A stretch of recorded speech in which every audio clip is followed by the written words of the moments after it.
Philadelphia Eagles have the #1 ranked defense in the NFC. They have 24 sacks, including 9.5 by number 87, Claude Humphrey, who had 4 last week against New Orleans. And the last 2 weeks, Humphrey has been given a game ball by his teammates. The Washington Redskins are 3-7, a slowest start since 1963, but their passing game is rolling.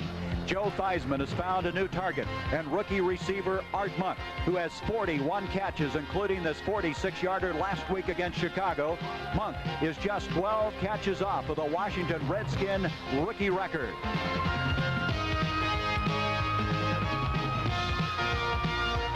Welcome to RFK Stadium in the nation's capital, where today the Philadelphia Eagles with a 9-1 record playing host to the Washington Redskins, who are 3-7. Hi everybody, I'm Gary Bender along with John Madden. And John, even though the Eagles have the best record in football, they don't have any respect. They sure don't have a lot of respect, and one thing that doesn't have much respect is the defense. There's a lot of talk about the offense. Ron Jaworski, Harold Carmichael, Wilbert Montgomery, who's back today. You don't mention that defense much. They're #1 in the NFL. They're a swarming defense. They play great team defense, and one of the best players, I think, in the whole National Football League is Carl Hairston. The question we have to prove to somebody every Sunday, and we're going to go out and try to prove against the Redskins today. And hey, if they don't respect us, then we're still 10-1. Things are not going well for the Washington Redskins. They are 3-7. Owner Jack Kent Cooke has questioned publicly whether this team has a will to win. He's also questioned whether they have an exciting enough offense. I think they have the will to win. We got that feeling at practice yesterday, but a big part of that will is going to have to do with Joe Theismann today. He's going to have a big game. Dick Vermeil has never won in RFK Stadium as we're ready to start this football game. There's a look at Mark Mosley. He'll be kicking off. The Redskins have a 2-game winning streak that was snapped 2 weeks ago. Now they're trying to break the 2-game losing streak. On the other hand, the Philadelphia Eagles have won 6 in a row, 9-1. As going back deep will be Luther Blue, number 80, along with Billy Campfield, 37. Mosley, who's been struggling this year, however, has been kicking well as of late. In fact, he had 5 field goals against the New Orleans Saints. Temperature at kickoff time, 49 degrees, and for the 105th consecutive time, we have a sellout here in RFK Stadium. It's amazing all the success that Dick Vermeil has had, that he's never been able to win here, and that is one of the goals that he set for his football team this year. It sure is. I see Mark Mosley's wearing gloves down there. Do you think that helps him kick off well? Makes him feel warmer. Keeps that big toe warm, right? Mosley is ready. Pointing hand. Beautiful day, crisp day for football as we enter the 11th week of this season. This will be Luther Blue. They picked up a couple of weeks ago. He's a former Detroit Lion. He will bring it out to the 18 and is hit very hard there by Bobby Hammond. Hammond, who will be playing a lot in the offensive backfield, did an excellent job that time. And you're looking at one of the fine special teams in the National Football League, the Wild Bunch. Now let's take a look at that offensive line. Payroll coming on very strong in his second year. I'll tell you, he's one of the real good ones. They say that he plays like a defensive player, and I think that's a good plus. Ron Jaworski, the top-ranked quarterback in the NFC. Montgomery is back for the first time after missing 3 consecutive games. Big Harold Carmichael, he's always the target. He has a string of 122 straight with at least 1 catch. Jaworski off to Montgomery, and Montgomery out across the 25 to the 26. Monty Coleman, the second-year man from Central Arkansas, makes the stop. Montgomery had carried the ball only 20 times in the last 6 games, and so he is glad to be back into that starting lineup. Here is a change. Paul Smith is replacing Dyron Talbert at defensive tackle. Paul Smith, the old Denver Bronco, played against him for many years. There's another one, Lamar Parrish, one of the best cornerbacks in the National Football League. The Redskins have the top-ranked pass defense in the NFC. Second down, a short 4 to go. Charles Smith goes in motion. Here's Montgomery again, and Montgomery is going to be short of the first down, out to the 28-yard line. Dave Butts, who in the estimation of Coach Jack Pardee is their best defensive lineman right now. The thing that's impressed Pardee is that Butts has improved his pass rush. That's right. He plays. Jack was telling us yesterday that although they play a 4-3, Dave Butts plays in a position that's a lot like a three-man nose tackle. He's in that center guard gap an awful lot and gets a lot of double team. Third down, a short yard to go. It'll be Smith at the bottom of the screen. Carmichael will be at the top. He's in tight. Harris, Montgomery, the running backs behind Jaworski. There's Montgomery. He has the first down as he's across the 30 to the 34-yard line. It's good to see number 31 back in the lineup. Maybe the best cutback runner in the National Football League.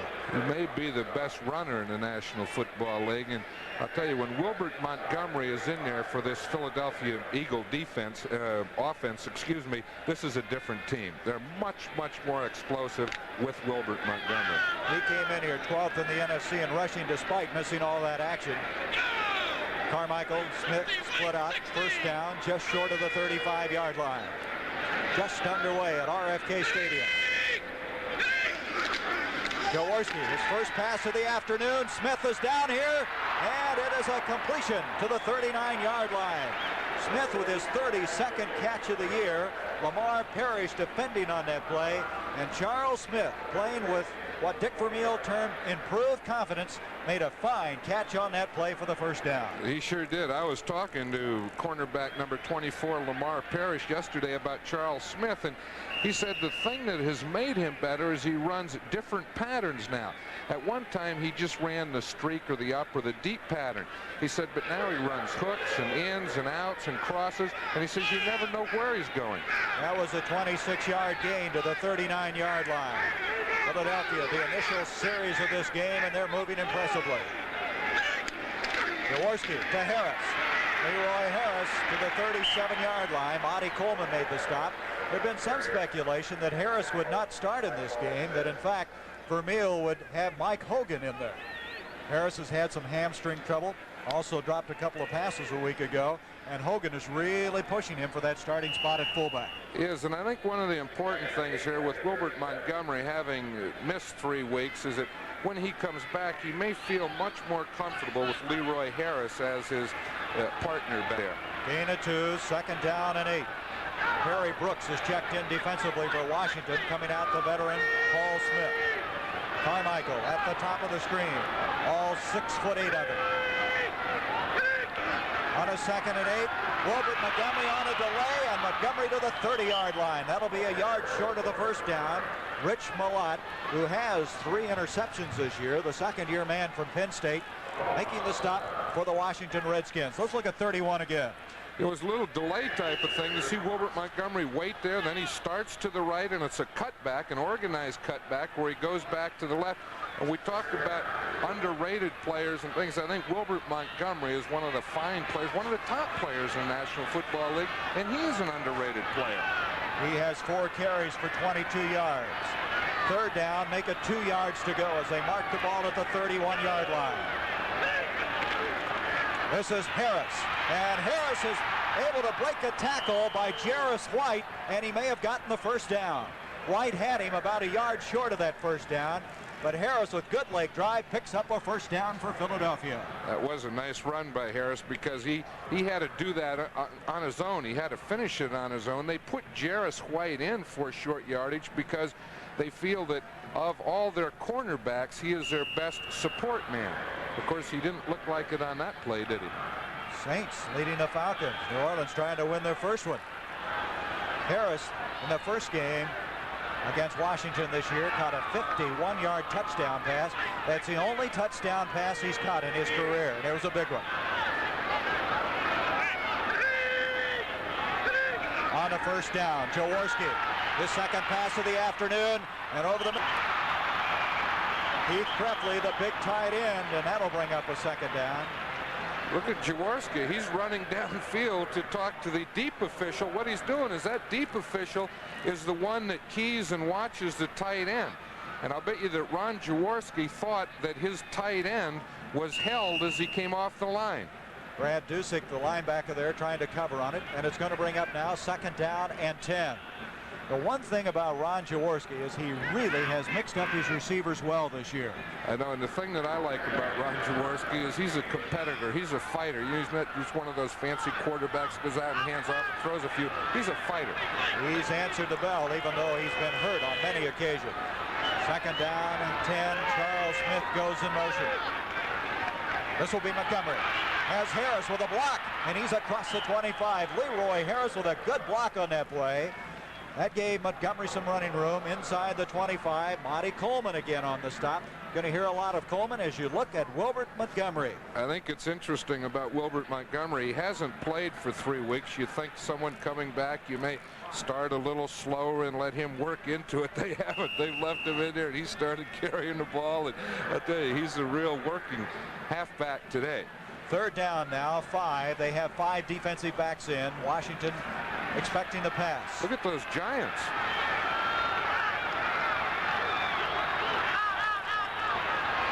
Both Smith and Carmichael at the bottom of the screen. Man's already getting on their feet early in this football game. 9:20 to go in the first quarter. Third down, 5. Jaworski with time. Krefli at the 11, and that'll be a first down. Keith Krefli. That will be his 20th catch of the year. Tony Peters defending on the play. And Krefli is just one of those guys who has intensity. He is just Mr. Intensity as far as this team is concerned. You know, we were over at their hotel last night, and we were on the elevator with Keith Krefli and John Spagnola, and they had intensity last night. They had 24 hours to go before the game. But they had the slot on the right side that time, and Krefli had the whole left side to work by himself, one-on-one. First down at the 11-yard line. This is the initial series of this football game. The Eagles starting his drive from their own 18-yard line. Here is Harris. Harris inside the 10, and he picked up maybe 2 yards. Quite a collision that time. Mark Murphy, who is 6'4", 210, which is very big for a free safety, was able to come up and meet Harris on the play. Mark Murphy calls the defense for this Washington Redskin team, and that's unusual. It's usually a linebacker, more specifically the middle linebacker, but in the Redskin scheme, the free safety or weak safety, Mark Murphy, gets the signals from the sideline, and in the huddle he calls the defenses and makes the adjustments. We have on this particular play John Spagnola coming in. They're all running. Look at him go right, left, and a real mix-up, and Philadelphia is going to call a timeout. Jaworski just couldn't seem to get his troops deployed, so he will go to the far sideline to visit with Coach Dick Vermeil as we'll come back. Second down and 7. There's what Ron Jaworski did. 323 yards. First time over 300 yards. Went over 10,000 yards for his career this season, and as this man is in his 6th year, he has quite a career ahead of him. Dick Vermeil saying there were 2 things he liked about him when he traded for him: his arm, and also I thought interesting that he was a small-town kid. He thinks he appreciates everything he has and is willing to work hard for it. On a 2nd and 7 after the timeout by Philadelphia. Receivers top and the bottom of the screen. 2 tight ends are in, both Spagnola and Keith Krefli. Jaworski with time. Krefli, he's in for the touchdown. Keith Krefli over the middle with his 3rd touchdown catch of the year. And this big tight end, boy, he's like money in the bank. I'll tell you, he is. What they're trying to do here is we see the play again. They get Carmichael on the right side, and even Jaworski looked to the right as he started back, and then he's coming back to Krefli. Now, he's a big target. He knows how to use his body and his shoulders and get the defender behind him and keep his body between the defender and the ball. You know, for 8 straight games, Philadelphia had allowed the opponent to score first, but that's not the case here this afternoon as they're on the board first. Tony Franklin point after, and Franklin is able to hit it. Tony Franklin this year has not missed a point after. He is 35 for 35. And the Eagles, who are 9-1, 6 straight wins, would like to make it 7. They're off impressively. Well, do you think Tony's foot's a little cool out there today? It's a little cool, and I don't think he's real happy kicking off of grass today. He says he likes artificial turf much better. This is Mike Nelms for the Washington Redskins. Out to the 20, 25, and Nelms is the second leading punt returner in the NFC. Brings it out to the 29-yard line. Reggie Wilkes made the stop. And Washington has the football. They had to wait a while because that last drive by Philadelphia took 6.5 minutes and covered 81 yards. Very impressive opening to this game for Philadelphia. That's right. The Redskin offense, as we look at it here, they had to warm up again. Fred Dean has been a surprise this year. He's playing in place of Terry Hermanling, who has a problem with a thumb. Heisman, Wilbert, Jackson. Harmon is a little bit sore in the ankle area, and they're going to have to watch him very closely today. From the 29-yard line, first down. This is Wilbert, Jackson. Jackson to the 30, and that'll be a gain of 1. It'll be second down 9 as Randy Logan flying up to make the stop on the play. The number 1 ranked defense in the NFC, Philadelphia. They're allowing 270 yards a game, and on the ground, John, less than 100 a game. And there's one of the big reasons, Carl Hairston, who you mentioned at the top of the show. Right, and that middle guard, Charlie Johnson, is very active also. And those 4 linebackers, they always seem to be around the ball. And this is a very, very capable secondary for Philadelphia. Second down, about 9, Theismann rolling out. He has his man on the far side. Coming up with a catch is Clarence Harmon. Harmon this year with 32. He's a man who really doesn't get a lot of ink either. He's vastly underrated. But the thing that's happened to him, John, is that he's had to play so much that they haven't had the clutch plays, the big plays out of him. That was the thing that Jack Pardee was saying yesterday, that Clarence Harmon was a great spot player and clutch player. And now that he has to start, he, of course, can't be a spot player and therefore doesn't come up with those clutch plays that he was giving them, like 4 or 5 a game last year. Third down, 4. Mike Forte now in the backfield along with Clarence Harmon. Theismann on this third down. Almost intercepted, is it? Battling for the ball was Richard Blackmore. Did he get the interception? He did. Yes, he did. Philadelphia comes away with it. Blackmore with his first interception of this season, and he's being mobbed by his teammates. Watch here. Joe Theismann goes back. He really didn't have the opportunity to step up and follow through. Watch, just as he's stepping up there, he had to throw it over an on-rushing lineman and his hand. A concerned Jack Pardee, a man who last year directed his team to a 10-6 record. This year 3-7, trying to break a 2-game losing streak. The interception by Blackmore set it up at the Washington 41-yard line. Montgomery, and now Mike Hogan has checked in at fullback. Smith, Carmichael at the bottom of the screen. 7.5 minutes to go in this first quarter. And straight up the middle comes Mike Hogan. Hogan will advance it to the 37-yard line. Let's go back on this interception. They always work on a tipping drill, but this is ridiculous. This is a true tipping drill. Watch this. The ball is bounced there. He gets it once. He gets it twice. He gets it a third time, and maybe even a fourth time before he finally comes up with the ball. But they all count. That's what happens when you have all that stuff in your hands, those gloves and pads and everything. It's very difficult to catch the ball clean, and that was a very unclean one. Should have had some of that stickum that a team in Oakland used to use. Oh, we led the league in stickum. Gain of 4 on that last play. Second down, 6. Jaworski off to Montgomery, and look at him scoot. That'll be a first down. Inside the 30-yard line, an amazing football player. And John, if I've learned one thing from you this year, you really have a thing about how people's feet, how they're able to run, the quickness. And here's a great example of a guy with great feet. He has great feet, and the definition of great feet is that the two of them work together, and you never get in spread out or elongated positions. It's the same thing with hands. What are good hands? Both hands working together. Feet. Wilbert Montgomery has great feet because he never gets in elongated or spread out positions. Montgomery 36 yards on 6 carries. First down at the 28 of Washington. 7-0 Philadelphia. They scored the first time they had the football, and they're trying to duplicate that feat now. Jaworski on a play action to Hogan. Lots of time to throw, intended for Charles Smith. He had double coverage on him, Tony Peters and Lamar Parrish.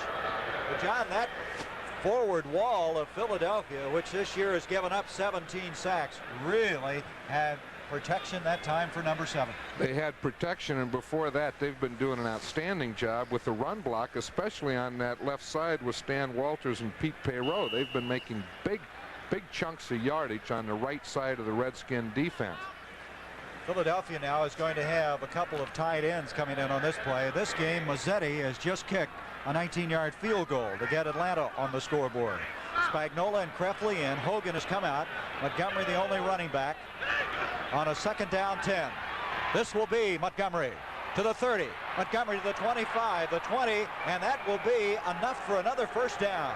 He's just short of the 15-yard line. Rich Malott over to make the stop. And Montgomery, who had 26 catches, and as we mentioned, out of action, picking up where he left off. He is just a remarkable football player. He is a remarkable football player, and he looks like that rest has done him, has done well by him. And I think Dick Vermeil learned something from it, because this past week the Eagles didn't wear pads at practice, and that is something that is unprecedented with the Philadelphia Eagles. They always practice in their pads, as most teams do in the National Football League. But Dick felt that they were getting a little beat up, that they were getting a little tired. He saw how fresh Wilbert Montgomery was, and he decided that he would prepare the entire week without pads. We have an equipment repair. As you're looking at Keith Krefli, looks like they're going to have to tape it on. And I don't know, the official's going to check, say, hey, what's going on here? He can't come back in. This is a form of they call it a suspension. What happens is if you have a uniform violation, see, as we look at Keith Krefli's there, his knee pad was sticking out underneath his pants, and he couldn't play that way, so he had to go off the field, get it fixed for a play, and then he'll be able to come back in. You see, they just taped it in so the knee pad couldn't flop out underneath the pants. Spagnola's in at tight end. Mike Hogan has come back into the backfield along with Montgomery. First down from the 17-yard line of Washington. Jumping into a slot position. Now in motion goes Hogan. Montgomery. Walters ahead of him on the block. Montgomery cuts, but he is really hammered that time. Tony Peters, who's replaced Ken Houston at strong safety, over to make the stop. This telecast is presented by authority of the National Football League and is intended for the private use of our audience. Any rebroadcast or other use of this telecast without the express written consent of the Washington Redskins and the National Football League is prohibited. Comes down to a 2nd down and 7. Two tight ends in again, Krefli and Spagnola. Look at that average. That's not too impressive, is it? No, and the Eagles are working on their rushing game today. And they are moving impressively. The line of scrimmage, the 14. 2nd down and 7. Carmichael at the top of the screen. Smith to the bottom. Jaworski with time again. This is Spagnola, touchdown. So two tight ends with 2 touchdown catches on the 2 series that the Eagles have had the football. That's the thing, you know, the Redskins are paying an awful lot of attention out there to Harold Carmichael and Charles Smith. As we see in the top of the picture there, they're doubling out there. They're leaving single coverage on the tight ends, and that's where Ron Jaworski's going to work. Well, Spagnola broke his nose. Well, there's a look at Carmichael. You called it. Look at that. There's Lavender, a former teammate, covering him on the play. That's right, and Joe Lavender will stay with him wherever he goes. Right or left, Lavender will cover him. Spagnola broke his nose last week. We saw him in the elevator, and they looked like they did a pretty good job on it. Didn't look like it was broken at all, and I'm sure that touchdown catch took all the pain away, if he had any at all. That was his 10th catch of the year, and Philadelphia's had the football 2 times, and they lead 14-0. Next Saturday, see the hottest wheels in Atlantic City as the battle of the NFL cheerleaders continues. Next Saturday, 4:30 Eastern on the CBS Sports Spectacular. Tony Franklin very busy. Kicked a couple of point afters. You look at Mike Nelms. He's the man they picked up from the Canadian Football League out of Baylor. 14-0. That last drive of 41 yards after the interception by Richard Blackmore. Short kick. Nelms at the 18. 25. And Nelms going to be dropped in the 27-yard line area. Coming over on the play was John Shira. Shira will be returning punts now that Wally Henry's out for the year. And I would say, John, that Philadelphia Eagles going to try to earn a little more respect. They have been impressive in the opening of this game. They've been impressive each time that we have seen them. But I'll tell you one thing. We talked about the offense and we've talked about their defense. But another major contribution to this team is their special teams. They have outstanding special teams. Great coverage. from the 27. First down for Washington, trailing 14-0. Theismann out throwing, hits far side. Don Warren, the tight end, and he's to the 35. That is pretty close to the first down. He's about a yard short. Randy Logan, Theismann, 305 yards in last week's loss. He also had 64 yards rushing. Very, very fine quarterback, and you can see his ability to roll out, and that's something I'm sure that Philadelphia is concerned. Kenny Harrison now is checked in as a wide receiver. Art Monk, that's Harrison, 89. You're looking at him. Here's Jackson on a second down one. He has a first down. Wilbur Jackson, who had 104 yards against Denver earlier this year, picks up the first down, and that now may bring Washington back, as they have been hammered here early. Their offense now trying to get things rolling. Well, that'll be a start to get him back. I think what they need is a good confidence builder here in a relatively good drive. I don't say that they have to go down and score a touchdown or maybe in a field goal, but just get some confidence in that they can move the ball, get some first downs. Jack Pardee said even though we're 3-7, Theismann is having an excellent year. He's rolling out. That's his ability. He is excellent at that. And he hits Art Monk. And the rookie has a first down catch at the 44-yard line. That's his 42nd grab. We have a flag, however, on the play back inside the 45, and this is of no surprise. Washington has been plagued by penalties all year long. Right, and that's the type of thing that happens when you're 3-7. You just get something going, and boom, the yellow flag comes out. I think the important thing is how they recover from this. Jerry Seaman, the official. Boy, you look at this Washington team. It seems like every time they turn around, they're having penalties. You just can't do it. Ineligible downfield, number 73.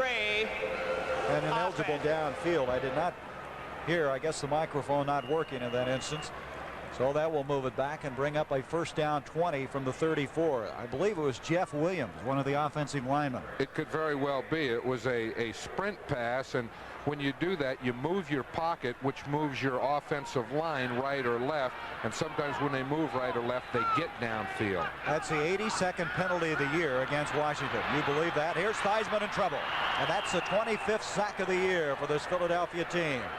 Carl Hairston was there. Hairston, who has 3.5 himself. He had an interception last week. Look at that, 7 sacks in the last 2 games. And so the loss will go back to the 27-yard line.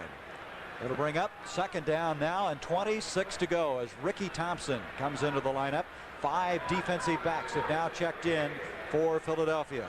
We saw Ricky Thompson checking in there. He brings the play from Joe Walton, who calls the plays for the Redskins. Ricky Thompson and Harrison switch off and bring the plays into Joe Theismann. 2 minutes to go in this first quarter. Theismann in trouble again, and this time it's Ken Clark. Ken Clark, the third-year man from Syracuse. He has 3.5 sacks. Dick Vermeil says this guy is playing as well as the starting nose tackle, Charlie Johnson. You haven't heard a lot about him, but he's one of those guys that isn't getting any respect either, I guess, as far as Philadelphia is concerned. No, he isn't. And Charlie Johnson starts, and he plays most of the running downs or running situations. And in that nose tackle position, those guys take a real beating. So what they like to do is get Ken Clark in there, not necessarily because he's a better pass rusher, but just to give Charlie Johnson a rest after beating they take against the run. They're at the 14-yard line now. Third down and an acre to go. 40 yards to be exact. They're trying to get some of it back. I don't think the crowd liked that call at all. Well, the ball to the 18. The crowd hasn't liked a lot of the calls here, and as you said earlier in the game, they've had a poll as to who should call the plays, whether Joe Walton should call them or whether Joe Theismann should call them. And the first play that the Redskins ran today was a running play. They gained about 1 yard, and the fans started booing on the first play. Mike Connell, who is last in the NFC in punting, standing at the 4-yard line. John Shira is back deep for Philadelphia. 56 seconds left in this first quarter. 14-0 Philadelphia. Connell hits a fine kick. Shira from the 38. There is a flag on the play, and Shira brings it back to the 49-yard line. Rich Malott, who's been in on a lot of tackles in the early part of this game, but let's see what this penalty's all about. Washington coming in here had 81 penalties for 713 yards. That is a bunch. And Jerry Seaman now going to find out what his compatriots have found out. It's going to be an ineligible man downfield. Well, would you take it here, John, at the 49? Refuse it? I would refuse the penalty and take the ball right here, and I'm sure that's what the Eagles are going to do. What the rule on that is, of course, is that the only people that can leave before the ball is kicked are the outside. Downfield, number 88, kicking team, penalty decline, first down. Well, they heard you. That was Rick Walker, the backup tight end, who left. And so, after a 44-yard punt, the ball is resting just across the 48-yard line for Philadelphia. Well, they're 2 for 2. They're going to try to go 3 for 3. 3 times with the football and try to take it in for the 3rd time. And they have great field position. In that game we just saw, Franco Harris for Pittsburgh just went over the 9,000-yard mark, making him number 3 in the all-time rushing list. We'll keep you posted on scores. A lot of those yards were against us. Remember one catch he made anyway. The immaculate reception. Deflection. Here's Jaworski to Carmichael. Harold Carmichael still looking for that first catch. You know, Carmichael started his string against Washington in 1972. 9 seasons. That string has continued. Just a remarkable record. And there, his 3 touchdown receptions last week was a career high for him. I'll tell you, the most upset guy on that play was Ron Jaworski. He thought that he had Harold Carmichael. He overthrew him, and he jumped up in there about 6 feet off the ground. I'll tell you, this man, number 7, hasn't overthrown a lot of people. He's hitting 60% of his passes. He already has a career high for a season in touchdowns, 21. Prior to this year, the most he had thrown in a year was 18. 2nd down, 10 yards to go. Little delay. Montgomery into the Washington end of the field to the 48. Brad Dusick making the tackle. Perry Brooks also in on the stop. And it's going to come to a 3rd down, still 7 yards to go. Philadelphia last year, when they posted those 11 wins, the longest winning streak they had was 5 games. They've already surpassed that. But as Dick Vermeil has said for the last 2 or 3 weeks, we're headed into the toughest part of our schedule. I believe it, because they play Oakland. They have Atlanta coming up, San Diego, and of course a return to Dallas as we have come to the end of our first quarter of play. The Philadelphia Eagles playing impressive football, and after 15 minutes they have 14 points. The NFL on CBS. Today's game is sponsored by Ford Trucks. The trucks built Ford tough and built for fuel economy. And by Alcoa, producer of energy-saving aluminum.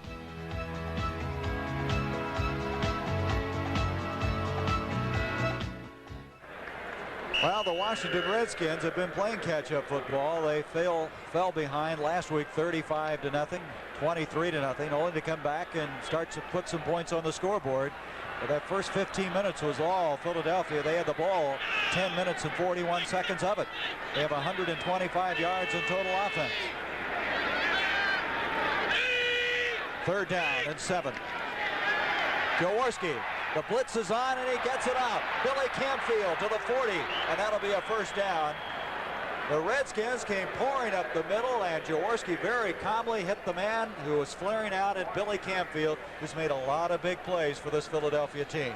Watch Ron Jaworski here. He really has 2 men coming up the middle free, and that's really an experienced quarterback. A rookie, a young quarterback will many times get sacked in those situations, but Ron Jaworski, he felt it, he knew it was coming, dumped it off, and still got the 1st down. Campfield, whose dad is a colonel in the Air Force. In fact, he's a commanding officer at a base in California, making that last catch his 16th of the year. On a 1st down, Wilbert Montgomery slides by 1, but help arrives. Again, tackling that time. There's Dick Vermeil. He's not happy about something on that play. Dick is upset. It was a blocking. What he's trying to do is he had 2 tight ends in there, and he figures the way to get this Redskin defense is to go 2 tight ends to spread them out and create holes. He went to 2 tight ends, as we see here, and then someone missed a block up on top. And then he wasn't happy with that. And I think it was his left tackle. I think it was Stan Walters on Coy Bacon who originally got in the backfield. The thing that Dick is yelling about there is on a sweep, you can't let the defense penetrate. They let Coy Bacon penetrate. Olkowitz was the guy who also came up in that first game against Philadelphia. He had 10 solo tackles. Jaworski back. 2nd down and 9. Broken up. Tony Peters had a hand on the ball. Keith Krefley. Also crossing over the middle was Wilbert Montgomery. So that'll come to a 3rd down. There's Monty Coleman. Boy, they really like him, don't they? They think he could be a super player. That's what Jack was saying. In a few years, he thinks that some of these younger, inexperienced linebackers that he had will be top linebackers. Ferragamo in that game threw a 10-yard touchdown pass to tight end Victor Hicks. Rodney Parker has come in now. He is the rookie from Tennessee State. So they bring out Keith Krefley. Jaworski now 6 of 9 for 82 yards. Billy Canfield is in the backfield. I like to have him in on passing situation. 3rd down and 9.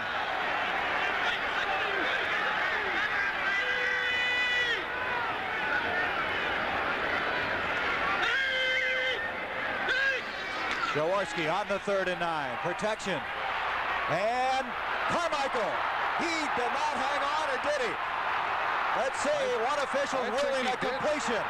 They're giving Carmichael the catch inside the 10-yard line, and there's going to be a discussion going on now.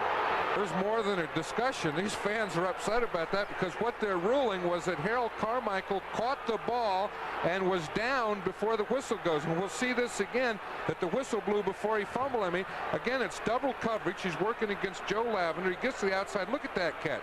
Great catch up in the air. They said that he was down, and the fumble came later. Now they're ruling an incomplete pass now.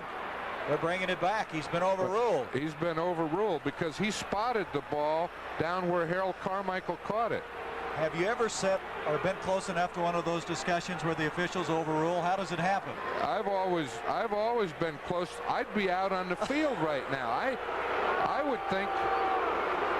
You're getting excited again, well, I could tell. I know it, and they never listened to me down on the field, and I'm sure they won't listen to me now, but that either had to be a completed pass or a fumble. There was no way that was an incomplete. No, they could have picked 2 out of 3. I think they picked the 3rd one, and I don't think that was the right one. I really don't. So you vote that they did not call that correct. And they're nice guys. I mean, that's Bill O'Brien back there. Good guy. We talked to him. He's a friend of yours. That's right. From the 48-yard line, Max Reniger kick. Nelms is back for Washington, so the Redskins stop the drive. He's going for the corner. And it's going to be down. Did he stay in? Nope, he did not keep it in. It'll be a touchback. Frank LeMaster and Jerry Robinson are over there. Looks like Robinson thought he stayed in. He is. He's showing where his foot was. And what the rule is, again, is if he steps on the line or if the ball goes over the line, then it's a touchback and it comes out to the 20-yard line. As we watch this catch again, watch this. It's a great catch by Harold Carmichael. Look at him stretch out. It's been said many times that football is a game of balance. Now watch this. On this punt, Jerry Robinson now is going to try to stay in the field of play. Someone also said it's a game of inches. See, if he had his foot on the line or if the ball touched the line, it's on the 20. At the 20-yard line, 1st down, Wilbert Jackson. And Jackson goes for 6 yards to the 26-yard line. Dennis Harrison making the stop. Well, after that last controversy, the Redskins get a new life. Look at this, 7-6. That is a big football game in that AFC Central Division. They've always played big football games, those two. In that game, Sipe hit Ozzie Newsome, their excellent tight end, 4 yards for a touchdown. Must have missed the point after. That's happened. 2nd down, 4. Kenny Harrison and Art Monk, the wide receivers. Theismann to Jackson, and he is stacked up that time. Philadelphia reacting extremely well. He may have got nothing on that play. It'll bring up a third down. You know, we were talking to Terry Hermelin yesterday, who's not playing right now because of the torn ligaments in his thumb. He felt that Carl Hairston is the strongest man he's ever played against in that defensive line. You know, he is, and he has that leverage strength. He's not a tall man. He's only 6'3" if you really stretch him out. That's early in the morning. But he has that great leverage. He has those great knee bend where he can use all of his strength. Third down, 4. Theismann. First down catch. Mike Forte out of Arkansas, who was on the injured reserve list for 4 weeks with fractured ribs. This guy has always shown flashes of brilliance, and wearing the gloves and all, he makes the first down catch, moving the ball out to the 43-yard line. If they could keep this guy healthy, they feel he could be quite a football player. Well, I think what Jack Pardee was saying yesterday is they probably feel that they can't keep him healthy, so instead of playing him all the time and then having him get hurt and knowing that they don't have him anymore, just use him in spots where they can keep him healthy throughout the year. Just short of the 45. First down for the Redskins. Harmon, Jackson, the running backs behind Theismann. Play action by Theismann. Look out. He got rid of it. Art Monk, the intended receiver. Pressure put on by Jerry Robinson coming from that right linebacking spot. Jerry Robinson, in the estimation of Dick Vermeil, is just going to be a super football player, an all-pro performer someday. He was saying something interesting about him. Robinson's only about 218 pounds, but he says he hits like a 230-pounder. That's what he said, and that great leverage that he has. We used to train in Santa Rosa. That's where Jerry Robinson was from, and I remember him when he was in college. One day he was a wide receiver and a nose tackle. Boy, that's a combination, isn't it? Second down and 10. Jackson has the corner to the 50, to the 48-yard line. He'll be a couple of yards short of the first down. Wilbert Jackson getting outside. You know, Claude Humphrey talked about the rush that they've been able to apply this year.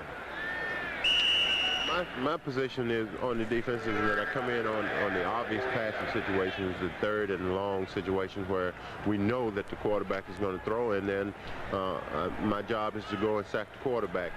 In some situations, it turns out that it may not be the obvious passing situation. It may be a draw or a screen situation. In that case, being a veteran, then I have to read the situation and try to make the best of it. But basically, I am a pass rusher, and my contribution to the football team is to sack the quarterback on the third and long situation. That was Claude Humphrey talking about the fact that they've had an excellent rushing defense, rushing the quarterback. He has 9.5 sacks. That last play, a penalty against Washington, and it's a 10-yarder. Let's see what this is all about. Tripping. Tripping, number 54, offense. That's Bob Kuziel, the center for Washington. And so that'll bring up third down and 12. That's called by the umpire, Frank Sinkovitz. That's his favorite call, tripping. The first time when I was coaching, the first time I ever had that call against me, this man did it. He's a great umpire. He's a nice guy, but he loves to call tripping. He loves to call it, huh? Tripping, yeah, that's a funny one. We're getting paranoid up here. Here's Theismann on third down and broken up. Carl Hairston was back there first. Theismann is going to have to run for his life today as this Philadelphia team is coming after him. Carl Hairston was there and Claude Humphrey was there. What they do when the Eagles go to the four-man line, they put Claude Humphrey at left end. As we see him coming here as a pass rusher he was just talking about, they move Hairston from the right end to the left tackle. And they both rush that same side, and Hairston got the pressure on the last one. That's John Shira back as Mike Connell, a head-on shot of him. He'll be kicking from inside the 30-yard line. 11.5 minutes to go until halftime. 14-0, Philadelphia with the lead. Jeff Bostic with a snap. He did not hit that one well at all, but he's getting a roll. Shira at the 20. Brings it up to the 24-yard line. Bobby Hammond down there defending on the play. Connell, who's hit some this year that haven't had great distance, but in the estimation of Jack Pardee, he's kicked some very good pressure kicks, in particular from the end zone. With John Madden, I'm Gary Bender. We have 11:29 to go in this first half of play. A 40-yard kick that time by Mike Connell. The Eagles with the ball at their own 24-yard line.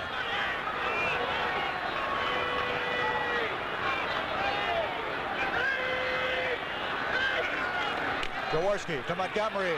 He gets away from Tony Peters and he brings it out just about for a yard pickup maybe on the play. Monty Coleman over there. But the guy that really got through in a hurry was Tony Peters and went diving after him but couldn't make the tackle.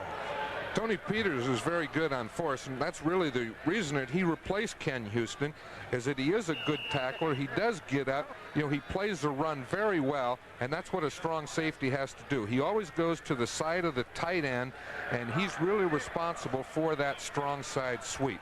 Gain of 1, second down night. Tony Peters last year got a game ball in a game against Philadelphia. He was playing a cornerback and he held Harold Carmichael only 1 catch. But of course now playing the safety position. On 2nd and 9, Jaworski with time, lots of time. Going to run or try to. Carl Lorch has him. A loss of a yard on the play. He had time, but there was just nobody open. And Jaworski, who this year has thrown only 8 interceptions, elected that time to run with it. That's probably why he's only thrown 8 interceptions. That was really good coverage by the Redskin defense. They just had no one open. And you can see it here. Carmichael having a tough time shaking that defense. I can, huh? You can. Well, your monitor did work. I can't see anything. I'm sure it's true, though. Well, you're like all coaches. You want to wait and see the films before Right, you make a comment. And if you don't, you just make it up. 3rd down. Almost 10 yards to go. Up the middle, tried to cross him up, and it did not fool the Redskins at all. So that'll bring up a kicking situation. Mike Hogan bringing it out to the 29. The Redskins starting to stiffen after allowing Philadelphia to score the first 2 times they had the football. And Max Runniger will come in and kick. Again, we'll mention that Washington has fallen behind early in the last 2 weeks, only to come back and start putting their offense together. And right now their defense getting much more difficult as far as the Eagles are concerned. Runniger from the 15-yard line. You can see his last kick. Back deep, Mike Nelms for Washington. Taking a lot of time, 6 seconds on the clock, 5, 4, just got it off. Very fine kick by Runniger. Duress kick. Nelms from the 28-yard line, trying to get to the picket line. He got away from one man, but help arrives. Louis Giamona, who has just been an outstanding special teams performer. He got the Sledgehammer Award for being the best special teams performer last season. He's not only been an outstanding special teams performer, but he's done an outstanding job in replacing Wilbert Montgomery for the 3 weeks that he was out. That was a 44-yard kick by Runniger. We have 9 minutes and 36 seconds to go in this first half. At the 25-yard line, Washington down 14-0 with a first down. Harmon, Wilbur Jackson in the backfield. Ricky Thompson and Art Monk, the wide receivers. Been looking for Ricky Thompson. Then he tries to hit Clarence Harmon. And a flag on the play. Looks like it's going to go against Philadelphia. Ricky Thompson was trying to shake loose, and Theismann just couldn't get him open. So then he tried to hit his back, and it looks like it will go against the Eagles. Let's see. Defensive holding. That's what it is. You know what happened is they went there again. He couldn't wait for the ball to get in the air, and he had to hold him and grab him before it got there. First down. He tried to hold it off. From the 30-yard line. Holding number 66, defense. Bill Berge. First down. Berge, well, you talk about intensity. Dick Vermeil says he's so intense sometimes that he breaks his concentration. I think that's interesting. That was always my problem. Is that what it was? First down. Wilbur Jackson. Jackson, 35 to the 38-yard line. And I am impressed by the fact that Washington's been able to get him outside on a couple of plays. Well, that's the thing. Of course, when they're down 14-0, I think that the Eagle defense is getting into a lot of pass rush situations, and the Redskins are mixing them up by running in some of those situations. Getting some good blocking from Jeff Williams. Williams has been slowed with a thigh injury. Look at this, the Packers and Giants. Wilbur Jackson, 33 yards on 6 carries. Jerry Ellis has scored in that game for Green Bay on a 2-yard run. Theismann, Ricky Thompson, and that is a completion and a first down at the 49-yard line. Irvin Edwards defending. That was a great catch by Ricky Thompson. He had overrun that ball and had to stop and come back. That was a fine reception. This guy has 5 touchdown catches. Already a career high for him. He had a 54-yarder against Philadelphia in Veterans Stadium. We were talking about the feet and the footwork of Wilbert Montgomery. Ricky Thompson, that's his strongest asset. He has great feet himself. First down now at the 49. Washington with their most impressive drive of this game. Wilbur Jackson gets away from John Bunting, and he's able to make it to the 47-yard line. Reggie Wilkes over to make the stop, but Jackson again showing very good speed. That was something I was wondering about since they lost John Riggins, whether they could get outside. And today, Wilbur Jackson has proved to me that he does have good enough speed. Well, Darren, the thing that helped Wilbur on that play was his strength also, because Bill Berge penetrated. He was in the backfield, and Wilbur Jackson just shrugged him off. You know, he was a fullback with the 49ers for years, but he was a halfback that had been switched and played fullback more than he really was a true fullback. Gain of 4, second down 6. Thompson and Monk, the wide receivers. That's Thompson in motion. This is Clarence Harmon, and Harmon is very close to the first down at the 41. Dennis Harrison, Bigfoot, all 6'8", 280 pounds of him, making the stop. And it appears as though they are just short of the first down. It'll be a third down coming up. There's Harmon, played collegiately.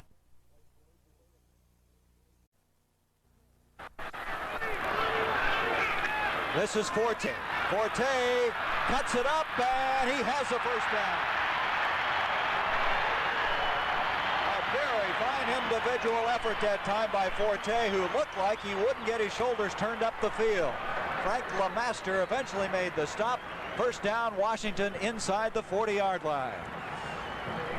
Again, we mentioned Forte has some ability as he'll come off. Coming back in will be Clarence Harmon. So Washington, a good ball control drive. 6:55 remaining in this first half. First down at the 39 of Philadelphia. 14-0, the Eagles. Kenny Harrison split out. Art Monk is out. Theismann on a first down. Lots of time. And falling down was Kenny Harrison. Defending was Ronell Young, and Harrison looking around thinking maybe he was interfered with. And I think the fans feel that way too, but he wasn't interfered with. He slipped as he made his cut, and that happens quite a bit on grass. It's a little slippery on these sidelines, and Kenny Harrison was pushing out, and as he went to make his cut and come back, he slipped. Harrison had a couple of catches last week. He's a former San Francisco 49er. He's taken off the injured reserve list 3 weeks ago. Second down, 10 from the 39. Thompson and Monk, the wide receivers.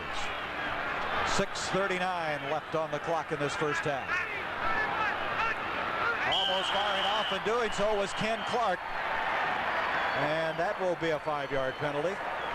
Clark, a little too quickly that time, tried to fire off the mark, and he already has 1 sack in this game. You know, Clark is listed at 6'2", but in reality, he's only about 5'11".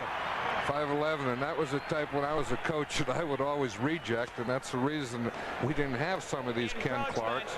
Number 71, defense.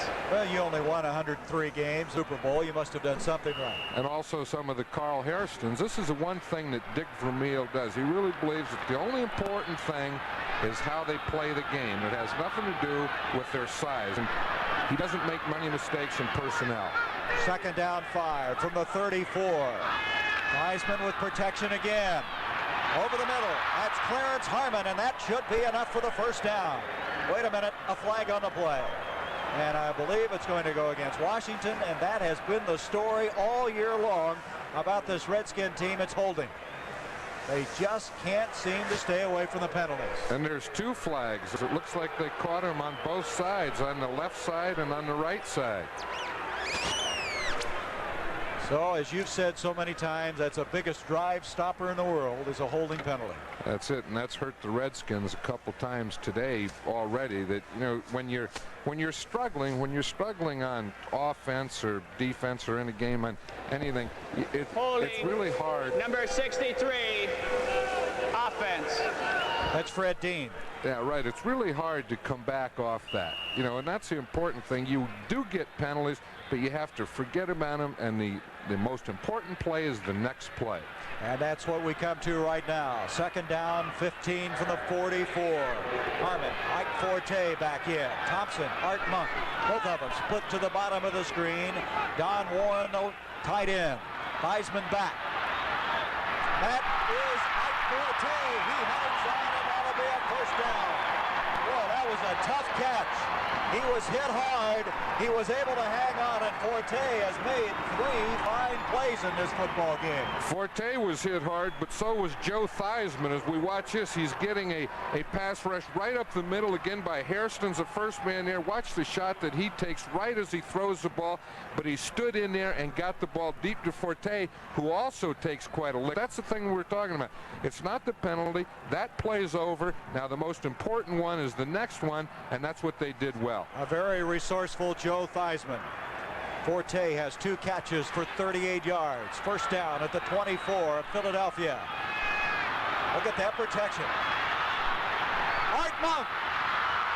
And it is intercepted by Roynell Young. Young with his 2nd interception of the year. It looked like Monk had a touchdown catch on the way. And Roynell Young, who had his only other interception of the year against Washington, has his 2nd of this season. That was a rookie against a rookie. Art Monk here really didn't run a disciplined pattern here. He should have worked back a little, got in front of him. See, he let that interception angle come in there. Here they come, the 1981 Ford trucks. Tough Joe Theismann with 2 interceptions. You can see he is hot. He is, because had they gotten a score there, that would have been 14-7, and this would have been an entirely different ball game. Skins had the ball for 4 minutes on that last drive, only to have the interception in the end zone. From the 20-yard line, the Eagles have it. 5.5 to go in this first half. Wilbert Montgomery for a couple of yards and slammed back. On that last play, Roynell Young made a great individual effort, but I want to go back on that. You were talking about Monk. You felt he should have squared a little more in the end zone. What did you mean by that? Right, he should have squared. Once you make your cut, he should have come right down the line, and if anything, worked back a little towards Theismann. As he made his cut, he gained ground up into the end zone, which gave Roynell Young an interception angle. By using his body, he could have taken away that interception angle. Well, the young rookie learning a lot of football, and that's one of the instances there. 2nd down and 8 from the 22-yard line. Ron Jaworski stepping up, tries to hit his tight end. There's a flag at the 19-yard line. Keith Krefley, the intended receiver. Mark Murphy defending on the play.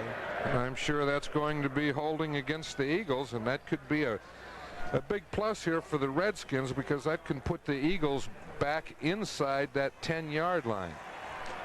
You got it. That's Secoy exactly. Bacon point. Yeah, put him back there. Get him back there. Put him up against that goal line. Then see if we can stop him here, make him punt out, get good field position, and go get that score we just lost. Well, I tell you, the Eagles got the attention of this Washington team, scoring the first 2 times they had the football, but since then, Washington's been very difficult defensively, and they've had 1 impressive drive. So they'll back him up. Jerry Seaman with the step off. Illegal use of hands. Number 62, offense. Well, that wasn't holding, but illegal use of hands. That's the same thing. They just mix it up, you see. So you they want to confuse you. You can open your hands and you can use them, but if you get your hands outside the plane of the defensive man's body, that's illegal. If you hold them and grab them, that's illegal, but it's the same penalty. The Cardinals leading the Cowboys. Otis Anderson with a 51-yard touchdown run in that football game.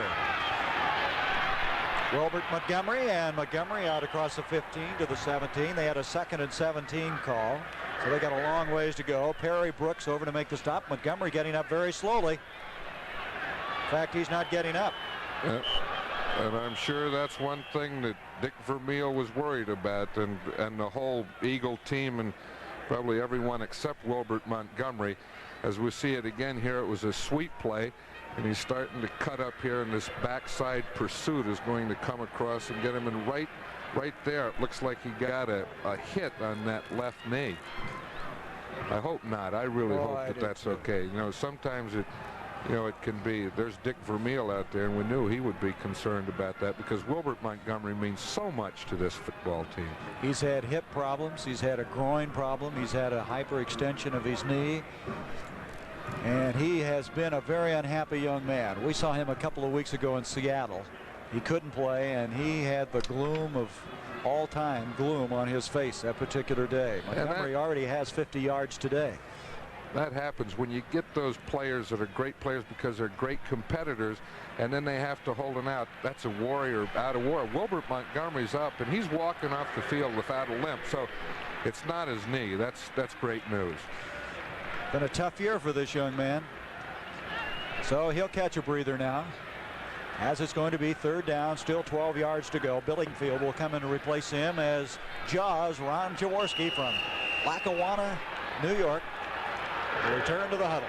And he doesn't want to make a mistake on this play. A mistake, an interception, a fumble here would be 7 points for the Redskins. 3rd down, 12. Carmichael and Smith. And the near sideline split out. 4:16 to go in this first half of play. 14-0 the Eagles. There he goes on the 3rd and 12. Time to throw. He rifles a shot to Rodney Parker. He may have gotten the first down. Rodney Parker, who has only 1 catch this year, lunged forward. Let's see if he got the first down. That's one of those left foot, right foot jobs that you're always talking about. Yeah, it's a left foot job. He has a first down. I can see it here. But the whole game plan of the Eagles has been the same all day. They've been putting Charles Smith and Harold Carmichael on one side, putting them together, and then working the other side, both run and pass. That time it was Rodney Parker, the 3rd wide receiver. Earlier they'd put Smith and Carmichael on one side and then work their tight ends. But the game plan has been the same the entire first half. Boy, did Jaworski have some mustard on that last throw. Here's Louis Giamona. Giamona, who last week had a 44-yard run, who's gained 299 yards since replacing Montgomery. Neil Okowitz making the stop. Little Louis, they list him at 5'9", 180. He probably weighs 160. He's probably 5'7". I don't know. Right, and he's the coach's nephew, but that doesn't make any difference. He's really playing outstanding. What did he have on that last throw? That last throw, some mustard. You didn't like that? Mustard. On the 38-yard line. Jaworski now 8 of 12, 96 yards. 2nd down, 3. Jaworski's going to throw. Carmichael broken up by Mark Murphy. Murphy just got there the instant the ball did. And Carmichael is having a tough time coming up with that grab today. He hasn't. I think that time Jaworski took a little mustard off it. Had he put a little more mustard on it, it would have gotten there a little sooner. Was see there, Carmichael, see he had to wait for it and get turned around. Had he had a little more mustard and a little more lead to the sidelines, that would have been a completion. What do you got to get mustard? Don't you like mustard? Well, it's easier to see, I guess. They don't have those stripes on the balls anymore. At night, they probably put mustard on it. 3rd down, 3 from the 38-yard line. Smith and Carmichael at the bottom of the screen. Let's see if he throws again. He did on 2nd. He's not going to this time, and Harris does not have the first down, I don't believe. Nope. He's going to be short just across the 40-yard line. Paul Smith, who was picked on the all-time Denver Broncos team, 36-year veteran, 36-year-old veteran from New Mexico. I don't believe he got it.